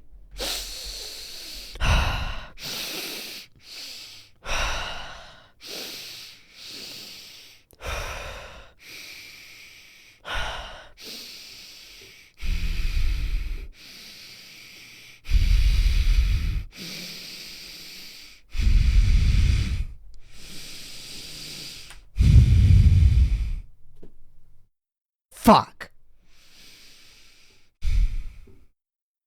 And so she kills herself to save him.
So he goes and finds that in front of her on the floor, she's dropped the symbol of hope. Man, woman, flowers. The little bag she was carrying with her. And he takes her down. And in doing so, her sex is uncovered, right? I'm sorry to drop into the analytical here, but the emotional overwhelm is such that my experience of it right now is not emotion. Probably this will hit me in a few minutes, and then I'll break. But partly because of the way that we see the feet, and the way that I prepared myself for it in this moment, because I thought that she had just died quietly here. Then we find that she has walked, and we get that hope again into the depths of despair. Asano did just what was necessary to make me ready, and not ready enough. Probably this will hit me in a moment, but I'm analytical right now. This is how I function when things get really rough, is I become very, very, very calm. And I had to do it. I had to force it in myself with the breathing as well. But I become very calm in crisis. And this has created a crisis response in me, so I'm observing it. And it's weird because I'm almost out of my body at the moment. I'm almost not myself. I shouldn't be so surprised. But I want to take a step back for a moment. I want to talk about something. The Punpun that we see is the blood, and at the bloody stab point that is on his shoulder is where he converts to, it drips across the face that he's carrying and it covers her in blood, the face that is his stomach. It drips across that and it reveals where he's wearing the black and white stripes of trauma. And they're also the black and white stripes of what she was wearing just before. So it's her and trauma, and he's wearing it with him at the point where he's been stabbed and brutalized. And he's wearing the sandals, and he's carrying her hat. And he's this mishmash of symbolism. And this is weird to say, but when you look at a JoJo character, all the little symbols all mean something in Araki's mind. And all the little symbols of who Punpun is, the black head, the black and white stripes across, and that being an undershirt that he's wearing under him. And then it's covered in a bloody shirt that has the symbol of the woman on it, but there's blood covering over her eyes. These are all symbols, and Asano knows exactly what he's doing with them. And what it is you can see on the shirt, one of the eyes is covered in this wedge of blood and the other is open. So it becomes a representation of the one-eyed Dharma. And it becomes that he, in the head part, has the one eye that can see. And then on the opposite side, it's the feminine eye that's in his chest that can see. It's on his heart is here, and his heart is blood. His heart is pain. And the eye is here, and it sees out from the not heart, but it's part of him. So he's man stacked on top of woman stacked on top of trauma is Punpun's ideation. He's the hat that is the potential, right? With the head that is empty in darkness, with the God eye that he sacrificed his own eye for in order to see with empathy and with conscience. And then he is trauma worn underneath, with a shirt worn above it, covered in blood, that is its own eye, that's part of his heart, that can see. And that heart that is bleeding, that can see because of the trauma that's underneath that he's experienced. So he's hurt, and so he can understand what hurt means, and so he can see and extrapolate out with that. Punpun has become a character with two different eyes, but one eye is in his head and one eye is in his chest. He doesn't have a third eye right now, and we'll see if he acquires one over the next few pages or chapters. I don't know.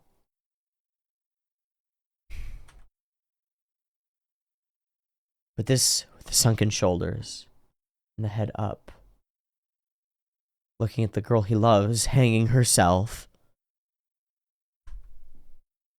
the symbol that she had bought and purchased and carried along with her fall into the floor. Punpun carries around his trauma on his back, his baggage. He carries his pain wrapped around his shoulder, holding him together because he's been stabbed and bleeding through the shirt that he's in. And he looks, and he takes her body down. And he finds her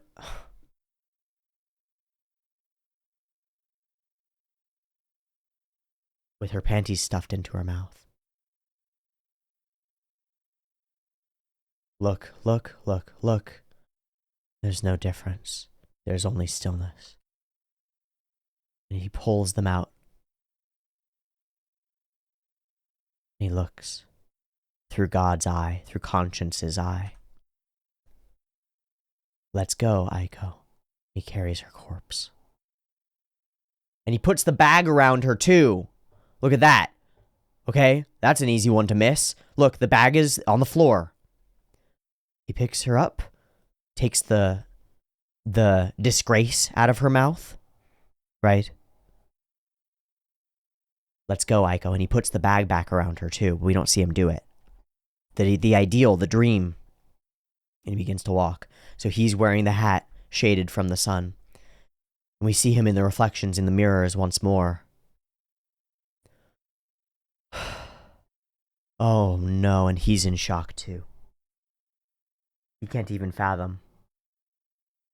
He's all hat, no head. The next time we see under his hat, he's going to be a different bird. Aiko, I was thinking about our life from here on out.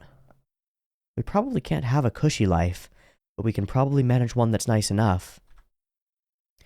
When I wake up to go to my night shift, you'll just be getting home from work.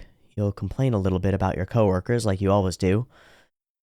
I'll get irritated, but I'll figure if it makes you feel better, I can put up with it. We'll live like ships passing each other, and there'll be no way we'll be able to save any money. And if either of us has an accident, we'll be in serious trouble. I'll be exhausted and become even more useless until eventually you'll fall in love with someone a little bit taller and a little bit more cheerful than me, and leave. Wait, that isn't fun at all. Let's start over. Aiko, I was thinking, what do I want to do? What do I want to happen to me? Aiko, I wanted you to kill me. And she falls away behind him. Flip, pow. Body, a corpse. He gets up and he carries her and he's stumbling. And he can barely move and he can barely walk. Look at that face that we see in there. Do you see that? The way that the shirt that he's wearing is drawn? It's like the Dharma. He puts his hands behind her and he carries her. He marches forward up the hill, up the endless hill. Up and up and up. I must be an idiot. Well. And there's the symbol. The happy man and the happy woman holding hands with the sky above the Milky Way that they saw, and a star below, a flower that they can be a part of below. But it's the Milky Way and the stars above. And he walks toward the sky, toward the sun, toward the light. He takes her clothes off. Not sexually, but to wipe her, to clean her tears, to clean her eyes. And he calls a payphone. 911, emergency medical services. Do you need a fire department or an ambulance? And it's not that this is one eye, it's all of him. And he's on the phone. Hello? Can you hear me? Do you need the fire department or an ambulance? Sorry, wrong number. The temptation to give her over to someone else. And he thinks no. So he's going to carry her until death, I think. I think Punpun's going to carry her up into the mountains and then die there. And I hope I'm wrong. And he carries her and he carries her. To a little home. To a place. And rests her on his lap. Ah, and look, and see. Look, that's a boy under there. That's a man under there. Not a bird, not a blackness. That's a man. And around the corner comes another human being, and I'll bet it's her uncle.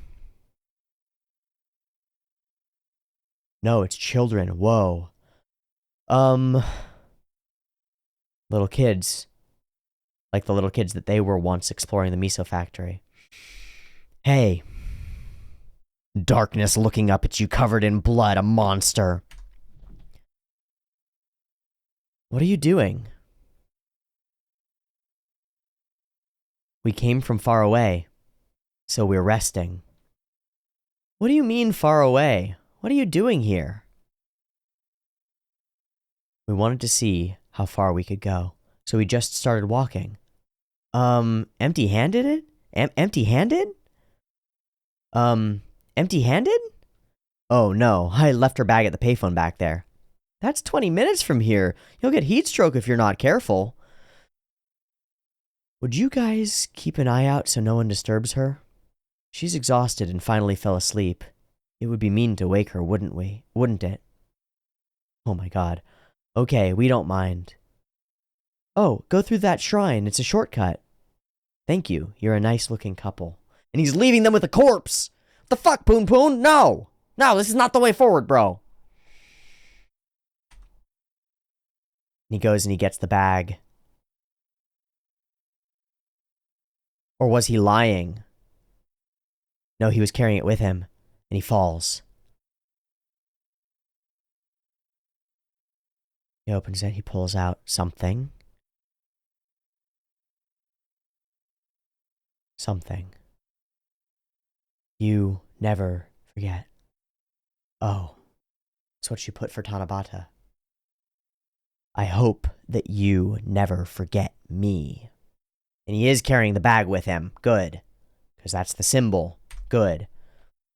I hope that you never forget me. But even so, I won't end the world. There's no beginning to that line, but even so, I won't end the world. The Akashic Records. The Dharma, the spaceship, the poop god, Punpunia. The new world is a trial for you lovers. And thank you, you lovable magical warriors. I want to tell you with absolute conviction, our good vibrations will definitely etch harmony into the universe. The time is now. Ah, and up in his... This is in the ethereal. This is in the place in heaven where they've gone. Wherever the fuck that is. They're all the dead ones, right?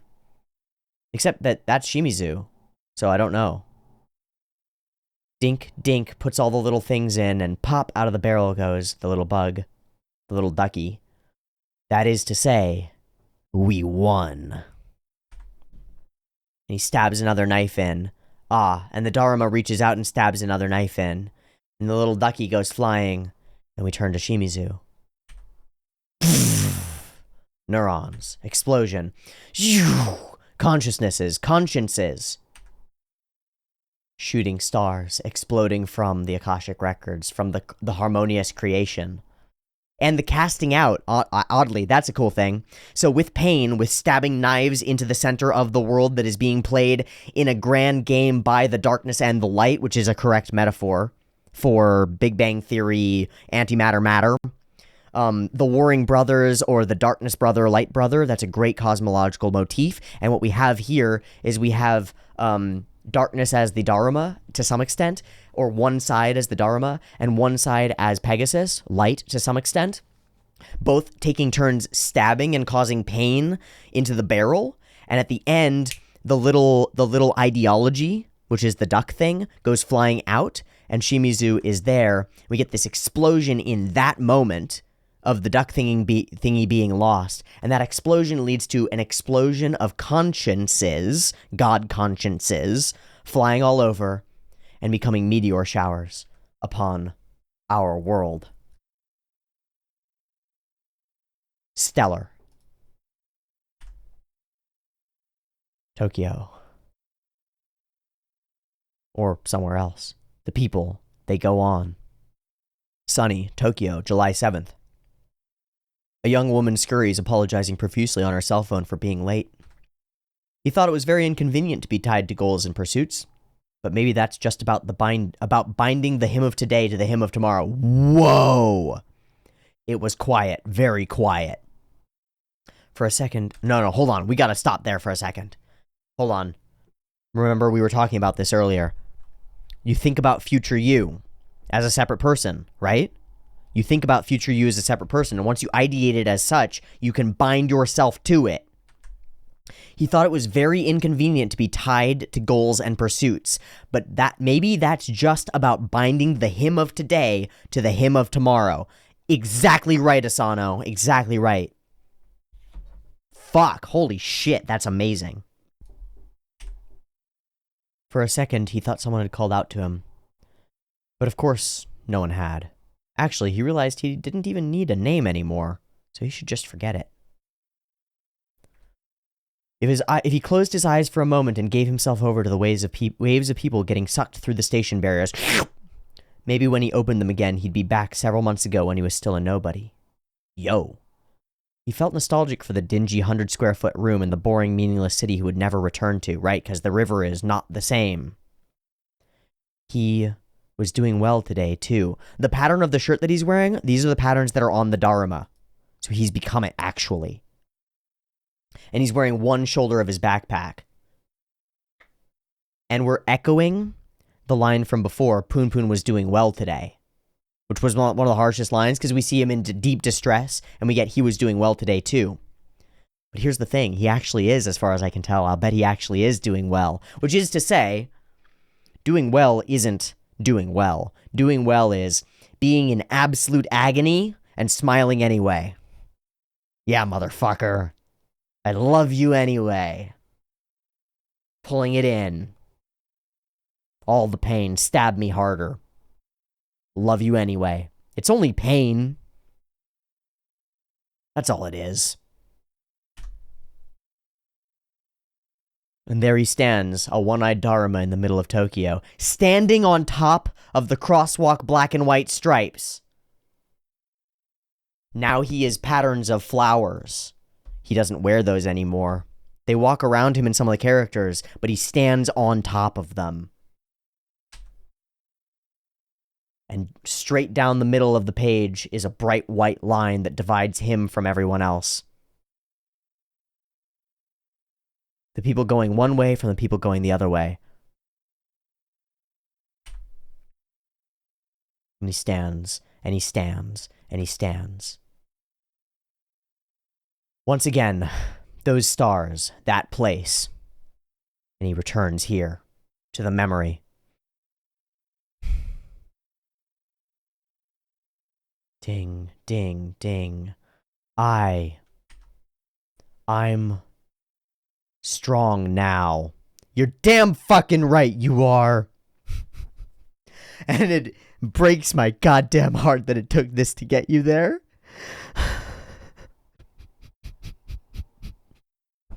There it goes. You're goddamn right you're strong, motherfucker. God. Fuck.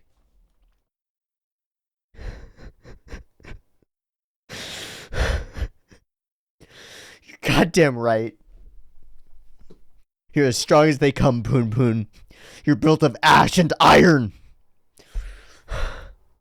Of burning things. Of steel made strong and hammered by pain. Forged in fire. You have walked through the flames. Of love and of hatred. You are strong now. You are tempered. I wish you didn't have to be so fucking torn apart to make it happen. And I wish that because it's me, and it's you, and we have to be torn apart like that too. If we ever want to become strong, we have to become strong. And you don't become strong by thinking about it, you become strong by interacting with the wall. And the wall can be way bigger than you, man. It can be so much bigger than you. It can eat you up, chew you up, and spit you out, you little piece of shit. You don't matter for anything.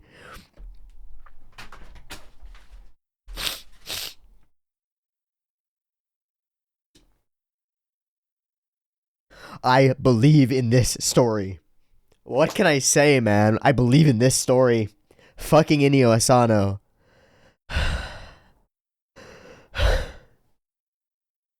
God damn it.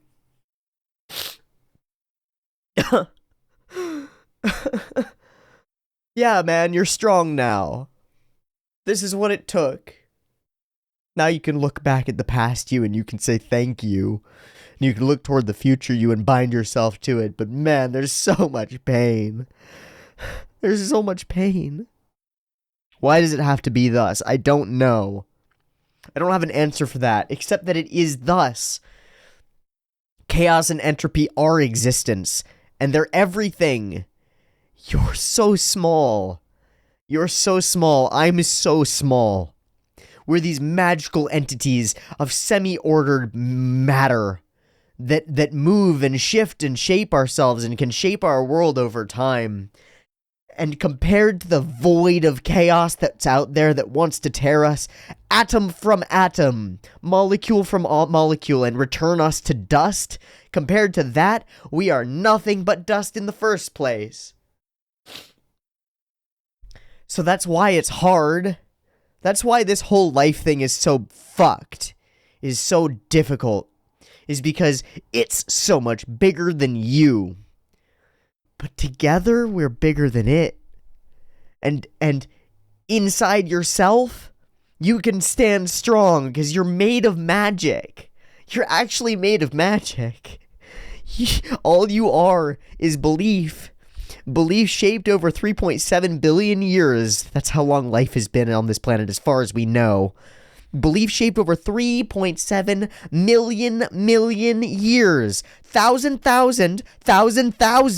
That's how many years we're talking about. Life has been being torn apart by the universe, and through sheer willpower has put itself together and held on and sacrificed itself for the next iteration of life to go on. That's what strength is. Strength is being able to die and be reborn in the next you. And the next you might not be you, it might be the next generation. But that's strength. Punpun isn't the person he was before. That person's dead.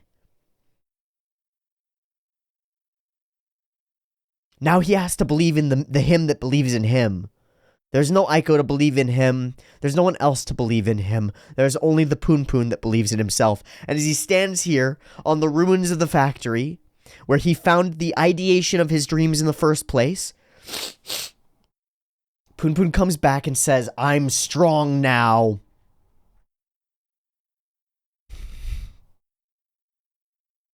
Yeah, man.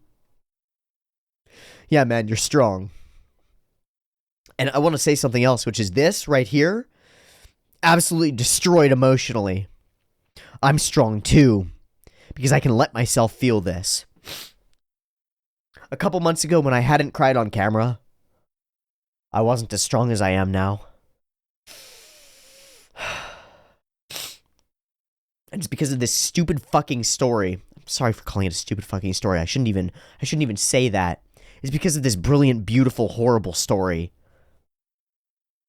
that I've become stronger. I'm strong now too, Punpun. Onward. I have nothing to lose and nothing left to protect. No worries, no conflict, no kindness. This is the ideal I was searching for. I don't have a single regret, and no matter how many times I rewind, I'd do the same thing again. Yeah, for the most part. Now here's my question. Is he going to run into Seki here? I finally got it. I did it! I really did it! Was this really the only way? Says his conscience. Hello, God. And look, the eyes inside the telephone box, inside the box. Awesome. Hello, God. I love how you're still having doubts, even after your little speech. Good. That's the strength. The strength is the strength to doubt. I have no doubts. In the end, it's obvious what I need to do. Let's go back to that boring... Let's go back. I forgot. I love how you're still having doubts, even after your little speech. I have no doubts. In the end, it's obvious what I need to do. Let's go back to that boring, ordinary life.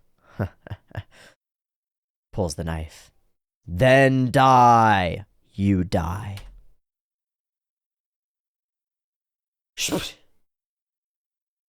And away from him it flies. Okay, will Punpun actually be killing himself here, or will he just be cutting one part of himself out and revealing the real person underneath?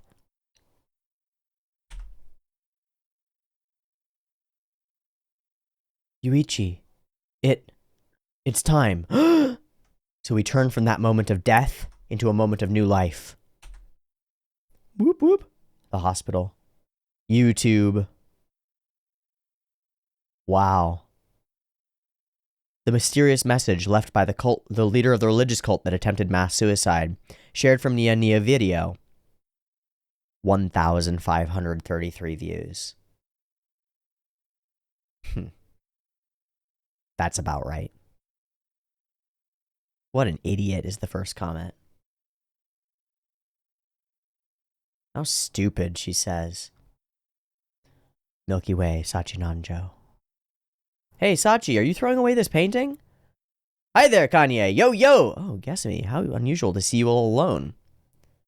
I have an assistant coming next week, so I need some space. Guess me is helping me clear things out. How bold of you to throw out your yearbook. Not at all. I can't believe I kept it so long. The old her, the ugly her. Oh? Are you throwing away these comics, too? Yep, just throw it all away. His cell phone broke, blah, blah, blah. Okay. I'm done with this week's pages, so let's go gorge on some carbs. Yay, let's get fat. Glug, glug, glug.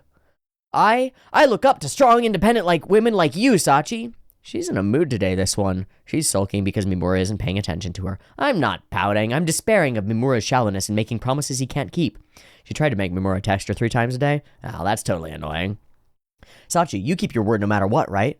Okay, this is getting a little sappy now. No way, there are promises I can't keep. A long time ago, when I was a kid, I met the son of a guy who made bento for the factory where my mom worked. I promised when I finished my manga I'd show it to him, but I never did. We met by coincidence when I was in middle school, but my self-consciousness and lack of self-esteem got in the way and I couldn't talk to him. Well, I'm sure he doesn't remember me anyway. No, you shook his life, actually. Wouldn't it be great if that boy is reading your manga somewhere now, Sachi? Not really. Besides, I moved on ages ago, and that's what we're showing here. Okay, so here, Sachinanjo is moving past all of her dreams, and she's putting the old away, the past self. She's putting it away, basically, in order to make space for her new dreams.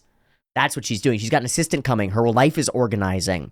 Her ability to do the mangaka thing is going forward, and so she's putting away the parts that she doesn't need anymore. The dreams of a Milky Way, of a starry sky. She doesn't need the dream anymore. She lives it. Fantastic. Besides, I moved on ages ago, and that's exactly it. She's able to healthily move on. And if we met now, the coincidence would be wasted again if I half-assed it. Turning a coincidence into a miracle all comes down to how you live your life. At least that's what I tell myself, and this is the result. I miss that factory. When I was in my teens, I thought I was all mysterious, and I used to look up at the night sky there. That starry sky was the idea behind Milky Way, the same sky. What? That's amazing. What a coincidence. It's Tanabata today. Will you have a miraculous reunion with that boy? I don't want anything sparkly like that.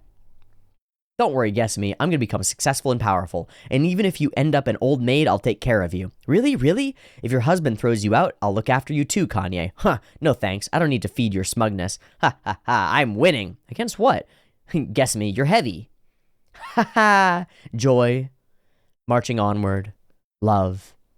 On the bridge.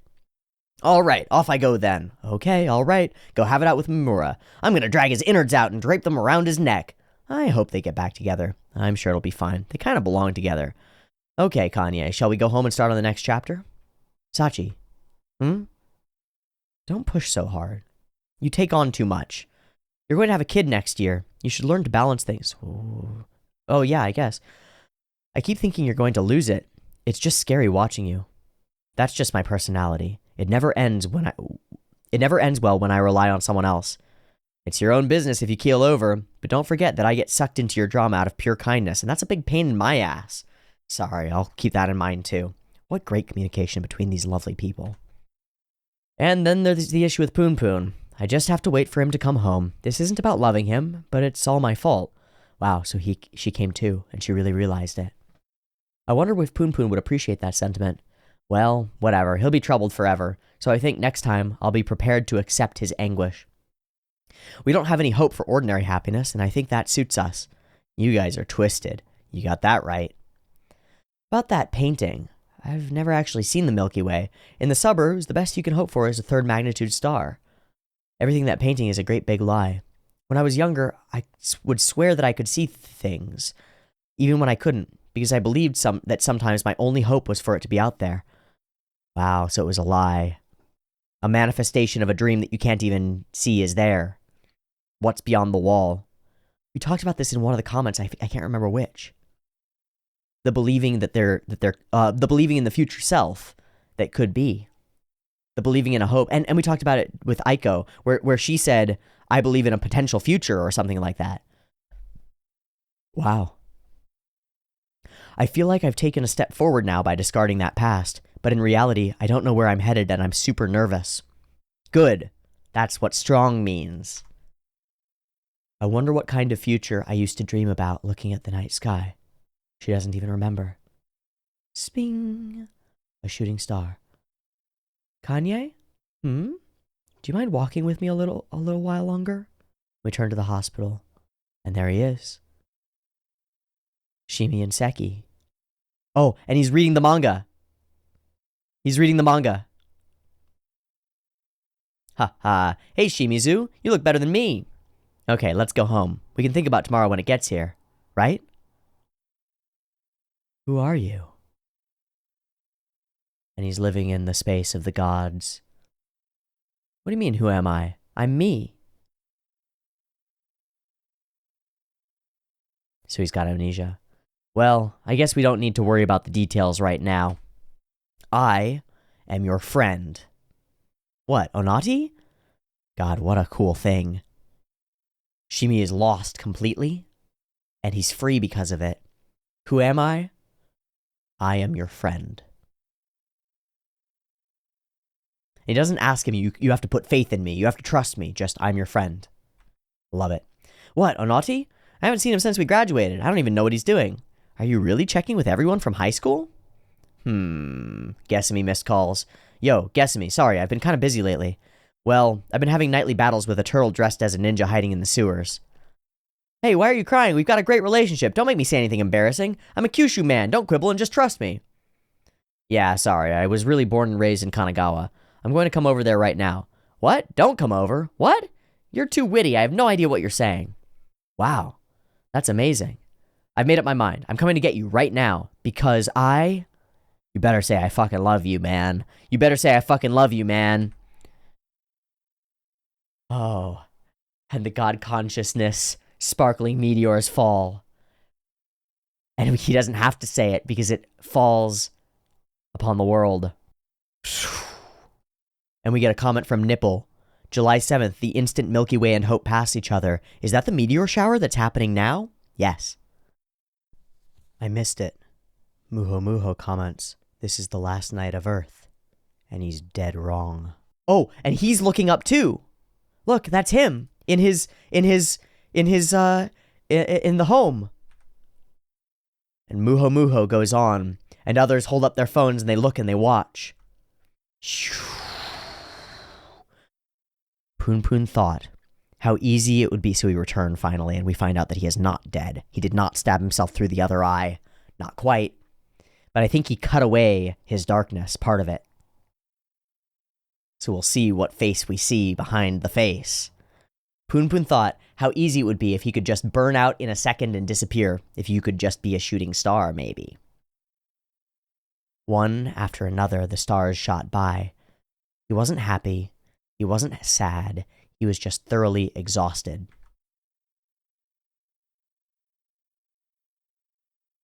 There is no God. Oh, he stabbed the same eye. He didn't stab the other eye. There is no God, no Aiko. By closing his remaining eye, Punpun didn't have to worry about tomorrow and could finally, deeply sleep. That's what Punpun was thinking. Good night, Punpun. She did come here to see the stars, and she finds him almost dead, bleeding, bloody.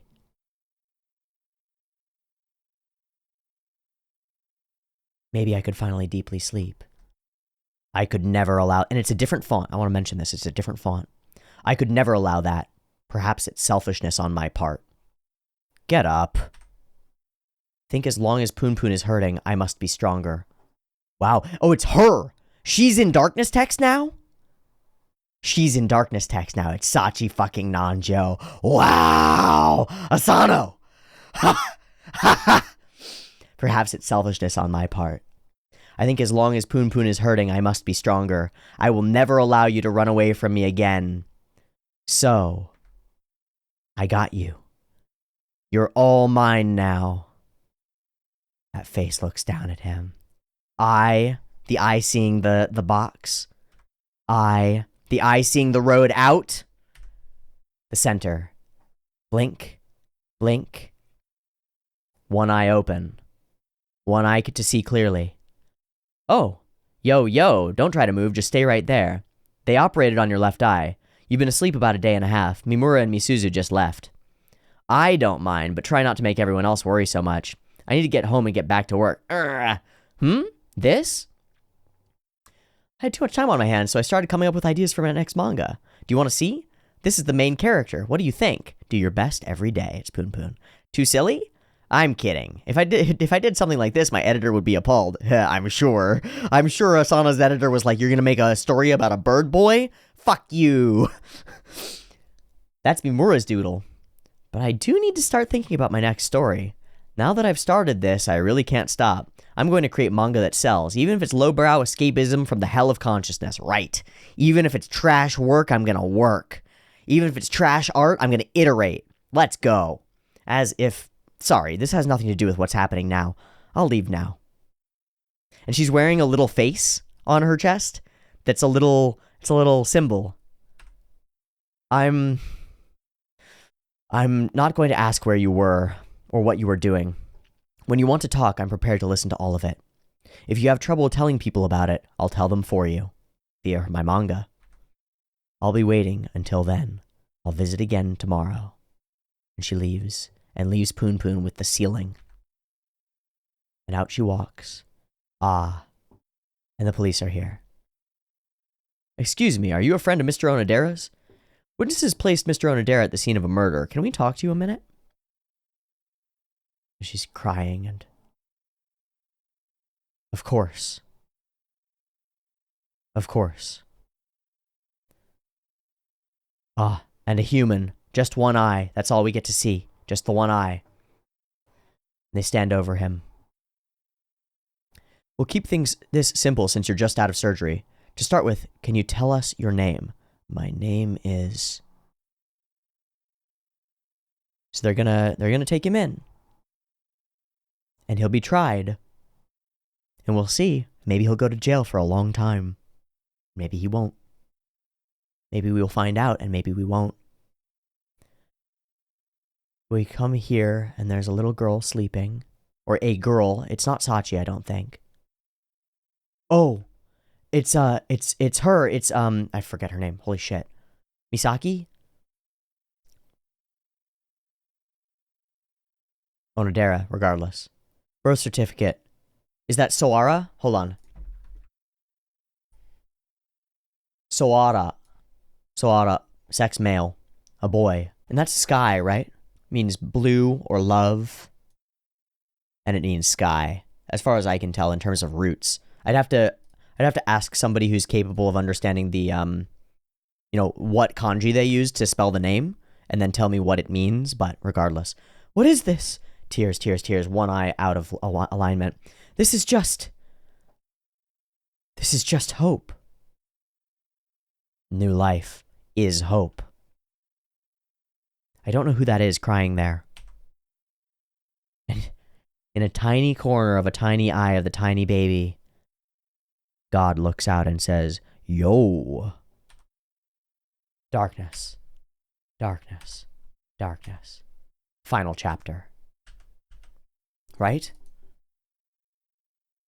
Well, yeah.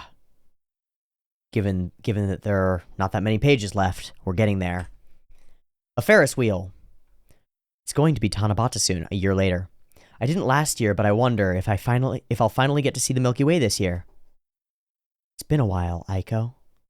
I have lots to tell you again this year. Standing in front of a stained glass painting. So he's talking, he's praying. He's praying to a grave.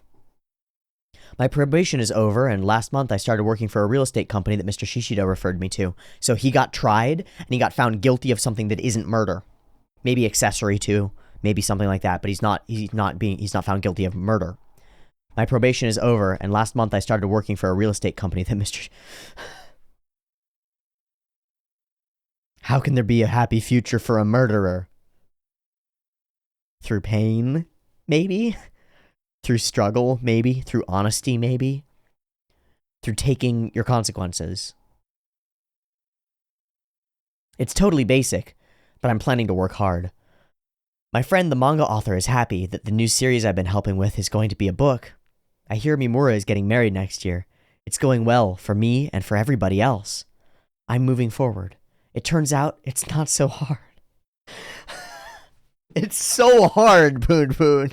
Yes, it is. Yes, it is. Yes, it is so hard. Don't be arrogant or greedy. Keep your head down and work hard, and maybe be a little useful to somebody else. Yeah. When the person in front of me is smiling, I feel very content. Correct. Correct. I have tomorrow off, so maybe I'll go somewhere. If I have a problem, it's that my friend's daughter has become attached to me and is convinced that I'm her father. 'Cause you are, buddy, in a way. Of course, I think it's best if she has a father in her life, but I'm pretty sure it's not me. It is now, motherfucker. You better deal. You better deal. You can be better than yours. I want to be alone. That's my only self-indulgence, is to be alone. The only temptation that he has. It's very easy, although it's like living as a ghost. If I don't worry about things and stay free, I naturally move forward when the wind blows. Where am I headed? I don't really care. But one day, if I disappear anonymously like a bubble and fade from people's memories, I think that would be good. There are times when I need to look back on the months I spent with you or on my childhood, and when I try to put those emotions into words, it comes out choppy and vague, and makes me so ashamed. It feels like I'm exposing myself to ridicule, and I don't like it. Ideating your story is impossible. That's why we do it through art. That's why we don't speak it, because it's inarticulate. We do it through art, through story. That's why we don't speak it, because you can't. It's in the Tao. Hold on. The Tao. It's the first lines. Every time I speak it, I feel something wrong, right? The first lines of the Tao are, the Tao that can be described is not the eternal Tao. The name that can be spoken is not the eternal name. The nameless is the boundary of heaven and earth. The named is the mother of creation. Freed from desire, you can see the hidden mystery. By having desire, you can only see what is visibly real. Yet mystery and reality emerge from the same source. This source is called darkness. Darkness born from darkness, the beginning of all understanding. But the part that matters is, the Tao that can be described is not the eternal Tao. The Tao that can be spoken is not the eternal Tao. Exactly. Exactly correct. And so the story that Punpun can speak of his own story is not the eternal story. It's not the true tale. It's not right. Right. Right. Correct. Exactly. Comes out choppy and vague, and it makes me so ashamed. It feels like I'm exposing myself to ridicule, and I don't like it. But this is the only role that's been given to me, so I plan to see it through to the end. Aiko, you know what I think? That Milky Way we saw when we were kids, did we really see it? I think maybe it was just a false memory we glorified, something we put on high. Your voice is a bit distant. Your voice is a bit distant these days. Aiko, was that your voice? Was that really your face? Every year that goes by, I lose confidence in who you were. If you betray me again, next time I'll kill you. That's who she really was. Aiko, I already know. You can't kill me anymore. You don't lie, right, Punpun? I hope that you never forget me. Aiko, I'm sorry. I am a liar. I'm sure I won't see the Milky Way this year or next, and it will also be cloudy on Tanabata forever, because it's the day. But the world won't change, and humanity isn't done for. I need to move forward. Beep. I'm sorry, Aiko. Beep, beep, beep. Goodbye. Beep, dink. And so out of dream he wakes. You can't rest in dream all the time. You can't close those eyes and have that tender freedom. You have to wake up in your shitty room and get the fuck up and get the fuck going. Ah! Ha!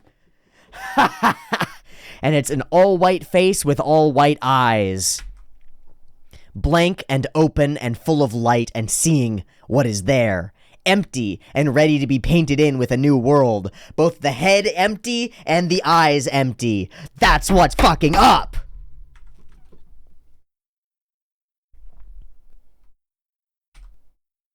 And we returned to the school. I'll never forget the time I spent with all of you. Thank you for everything. Mr. Harumi, do you have the schedule for next month's parent-teacher conferences? Oh, I gave it to you last week, email and printout. Oh, here it is. How was the going-away party in your class? It went well, but it's a little sad. Mr. Harumi gets emotional. Don't you actually not care at all, Mr. Harumi? Your subject for the writing class.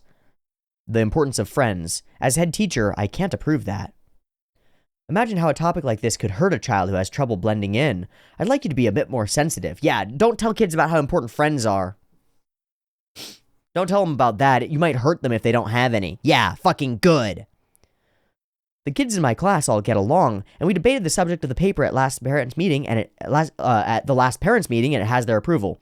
If you get cocky because you're popular with the parents, you'll regret it. This young man looks at him. Then, how about my dream for the future? That's fair. I'll approve it. Mr. Takahashi really messes with you, doesn't he? Well, he's just passionate, I guess. I get that he's sensitive ever since he had that problem about bullying with the parents group, but if you're talking about fair, I'm not sure my dream for the future really cuts it either, right? And so we come back to the root, which is the essay at the very beginning, isn't it? Mr. Takahashi focuses too much on one thing and lets everything else blur. Besides, everyone has a different home life, so I question making them think about the future. And you're way too agreeable. So, what are you making your class write about? Something that recently gave me courage. I like that. I like that a lot better. Oh yeah, I see. Hey, you just sniffed at me. No, I'm impressed. Very cool. It doesn't matter. It's an exercise in learning to write, so the subject doesn't matter. Wrong, wrong, wrong, wrong, wrong. The subject always matters. Direct yourself toward a goal and the writing will flow. Oh, you put all my trash together. Thank you. Hey, you're changing the subject. These notebooks from high school, they take me back. When I was going through your closet, I found all kinds of things. Can I get rid of all that? Huh. Oh! Harumi! It's Harumi! It's the boy! Oh, it's Harumi! Oh! It's Harumi with the glasses! It's the one who escaped. The picture in the past. You're right, I don't need it anymore. Don't forget, next Sunday is my wedding dress fitting. No way I'd forget. I'm really looking forward to it. And on they go. I know you feel like you're getting along with my parents after the last dinner we have, but they're playing the role of the older couple who understands young people, so don't think you can keep them entertained by just smiling a lot. They're playing a role, and they're talking it through. No way, you came, Shuntaro. Sono, Shuntaro's here. Hey, Harumin, it's been a long time. Oh, Komatsu, you've overdone it on the height thing, haven't you? I passed 6 feet in high school. Yo, I was sure you wouldn't come. Seki, thanks for getting in touch. It was a total pain finding your address, and Seki's walking around with all these incredibly articulate patterns all over him. Each of these characters is manifesting their truth in their clothing. Wait, where's that guy? You know, the one who was always with you. Oh, Shimizu? He couldn't come today. He had something else going on. He's a nurse now, and I'm making bento with my dad. Shimizu became a nurse? That's awesome. And he went back and he solved his conflict with his dad. He's making bento with him. That's awesome. Ah, so that leaves the only person missing from the friend group. It really does take me back. No one has changed at all. They're just pretending to be the same, don't you think? The ones who come to the gatherings like this are the ones who can pull it off. No matter how fulfilling your life is, aren't you all here to compare yourselves to each other? Well, that goes for you too, right, Mr. Harumi? You're as fierce as ever, Seki. You're a really good-looking couple. Not really. Your fiancé seems very sweet. That's all he's got going for him. They're both insulting each other and stuff. Shuntaro? If you're bored, you can wait outside. Why? I don't mind at all. Sorry, I need some time to think. And she looks through the glasses, and a car passes by. And out he goes walking. Dun, da, dun, da, dun. I'm sure this is normal. My life is so easy, I'm kind of losing my mind. Tanabata this year is sunny in the midst of the rainy season. I had the urge to kill someone. So I was wandering around in a town full of shoppers, and then I saw him again, Punpun. He was an adult now, but as soon as our eyes met, I knew it was him. It was the same for him, too. An awkward, disjointed conversation followed, and we don't even get to see it. It's no wonder I'm not the person he knew back then, and I'm sure he felt the same. And when the conversation turned to the weather, we both acknowledged it was time to leave. And Punpun is wearing the stripes. After a brief silence, he said, I have something I've been wanting to tell you for a long time. You know the Porn Watchers Club? We should have called it the Porn Wanters Club. It would have been more accurate. Yeah, you guys never watched any fucking PFS. You never fucking watched it, dude. As I thought to myself, that's what you've been worried about all these years? He continued. And when you moved away, I was really sad. It takes us back to the importance of friendship that Harmy was talking about earlier. When you moved away, I was really sad. And so Punpun it's been revealed to him, and he's seen how to be honest with people because he's lost people. I felt the same way, but we couldn't have done anything about it back then. Hey! Don't go wandering off, idiot. That's her. Huh? Friend from elementary school? And walks up to her father, and he puts his hands on her face. Little girl. He has become her dad. And he's with Satinanjo. Huh. Friend from elementary school? I know, you're the one who got dumped in the 5th grade by a girl who went out with you for half a day, right?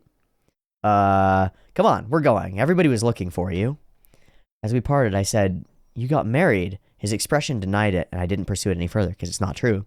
I didn't feel it necessary to ask him about the scar on his left eye either, which they operated on and apparently he can see. Because he and I... Brrr. Eyes, eyes, eyes. Glasses, glasses, glasses. Glasses, glasses, eyes. People, people, people. Bam. And it's little Punpun waving. And it's the same man. And it's with everybody who stood beside him the whole fucking time. Oh, shit.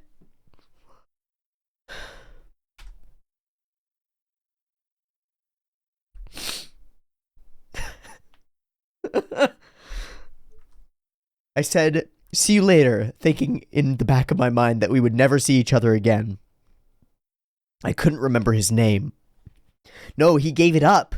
He gave it up earlier. He said it before. He doesn't need a name anymore. He doesn't have one. And he is nameless. He is part of something bigger than himself. He's part of that group. You know, Shuntaro, you've got these pauses when you talk. What are you really thinking? Does that mean you're prepared to accept who I really am? I know there are things I'm better off not asking. But I can't get over Mr. Takahashi and his high-handedness. Huh? What? Are you still going on about that? Of course he pisses me off. I hate that piece of shit. Well, good. I felt like I was being made into the bad guy there. We get some honesty between them and it doesn't turn into tension. Skyscrapers built toward the sky. The city skyline, the clouds, the stairs, the shoes, things in order. Umbrella stands, places, schools. What's wrong? You'll be fine. No need to be so nervous. You'll make friends in no time, so hang in there. Teacher at my old school told me the same thing. I don't need your platitudes. You don't know anything about me. You're right. I don't know you very well yet, and honestly, I'm not that interested. But I do mean it when I tell you to hang in there. The little eyes look up at you. I'll do whatever I can for you, so I want you to expect more from grown-ups. She walks in. My name is Moe-sa Sazuka. I'm from Edogawa Ward. Okay, since we have a transfer student, we have a little boy. Think. He's wearing a girl on his shirt. I'll bet that's their son. I'll bet that's Onodera. Think, dink. Think, think. Hey, what's sex? What's normal? Did you know humanity is done for? And that's the end, maybe. That's the end. That's how we end? The cycle begins again. A little boy sees a new little girl who's scared and doesn't believe in the people around her, and his eyes go wide as he falls in love with her in an instant. And around them, people ask the same questions in the same places, and we march on, believing that the end is coming.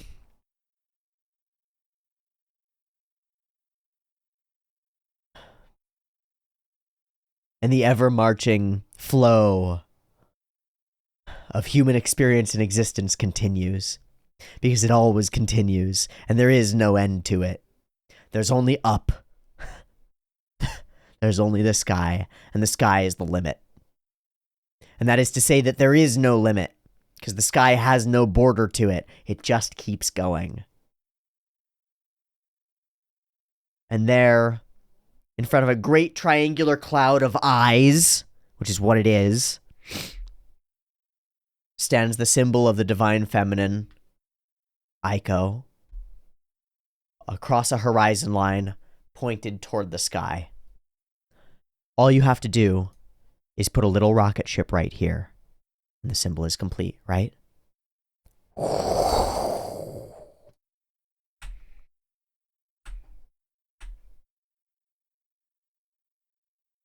And that's the end of Oyasumi Punpun. I want to say something directly to you, the viewer. Brother, sister, friend, kin. You are human. To err is human. To learn is human. And to grow is human. Thank you for coming on this artistic journey with me. I really appreciate it. The piece of work that we just experienced, top to bottom, all the way through, is one of the greatest pieces of art that I've ever looked at. Ever. And it is because of you that I was able to do that. So, with uncomfortable love and overwhelming gratitude, I look directly at you again and I say, thank you. Thank you. And I love you. And I wish you nothing but peace.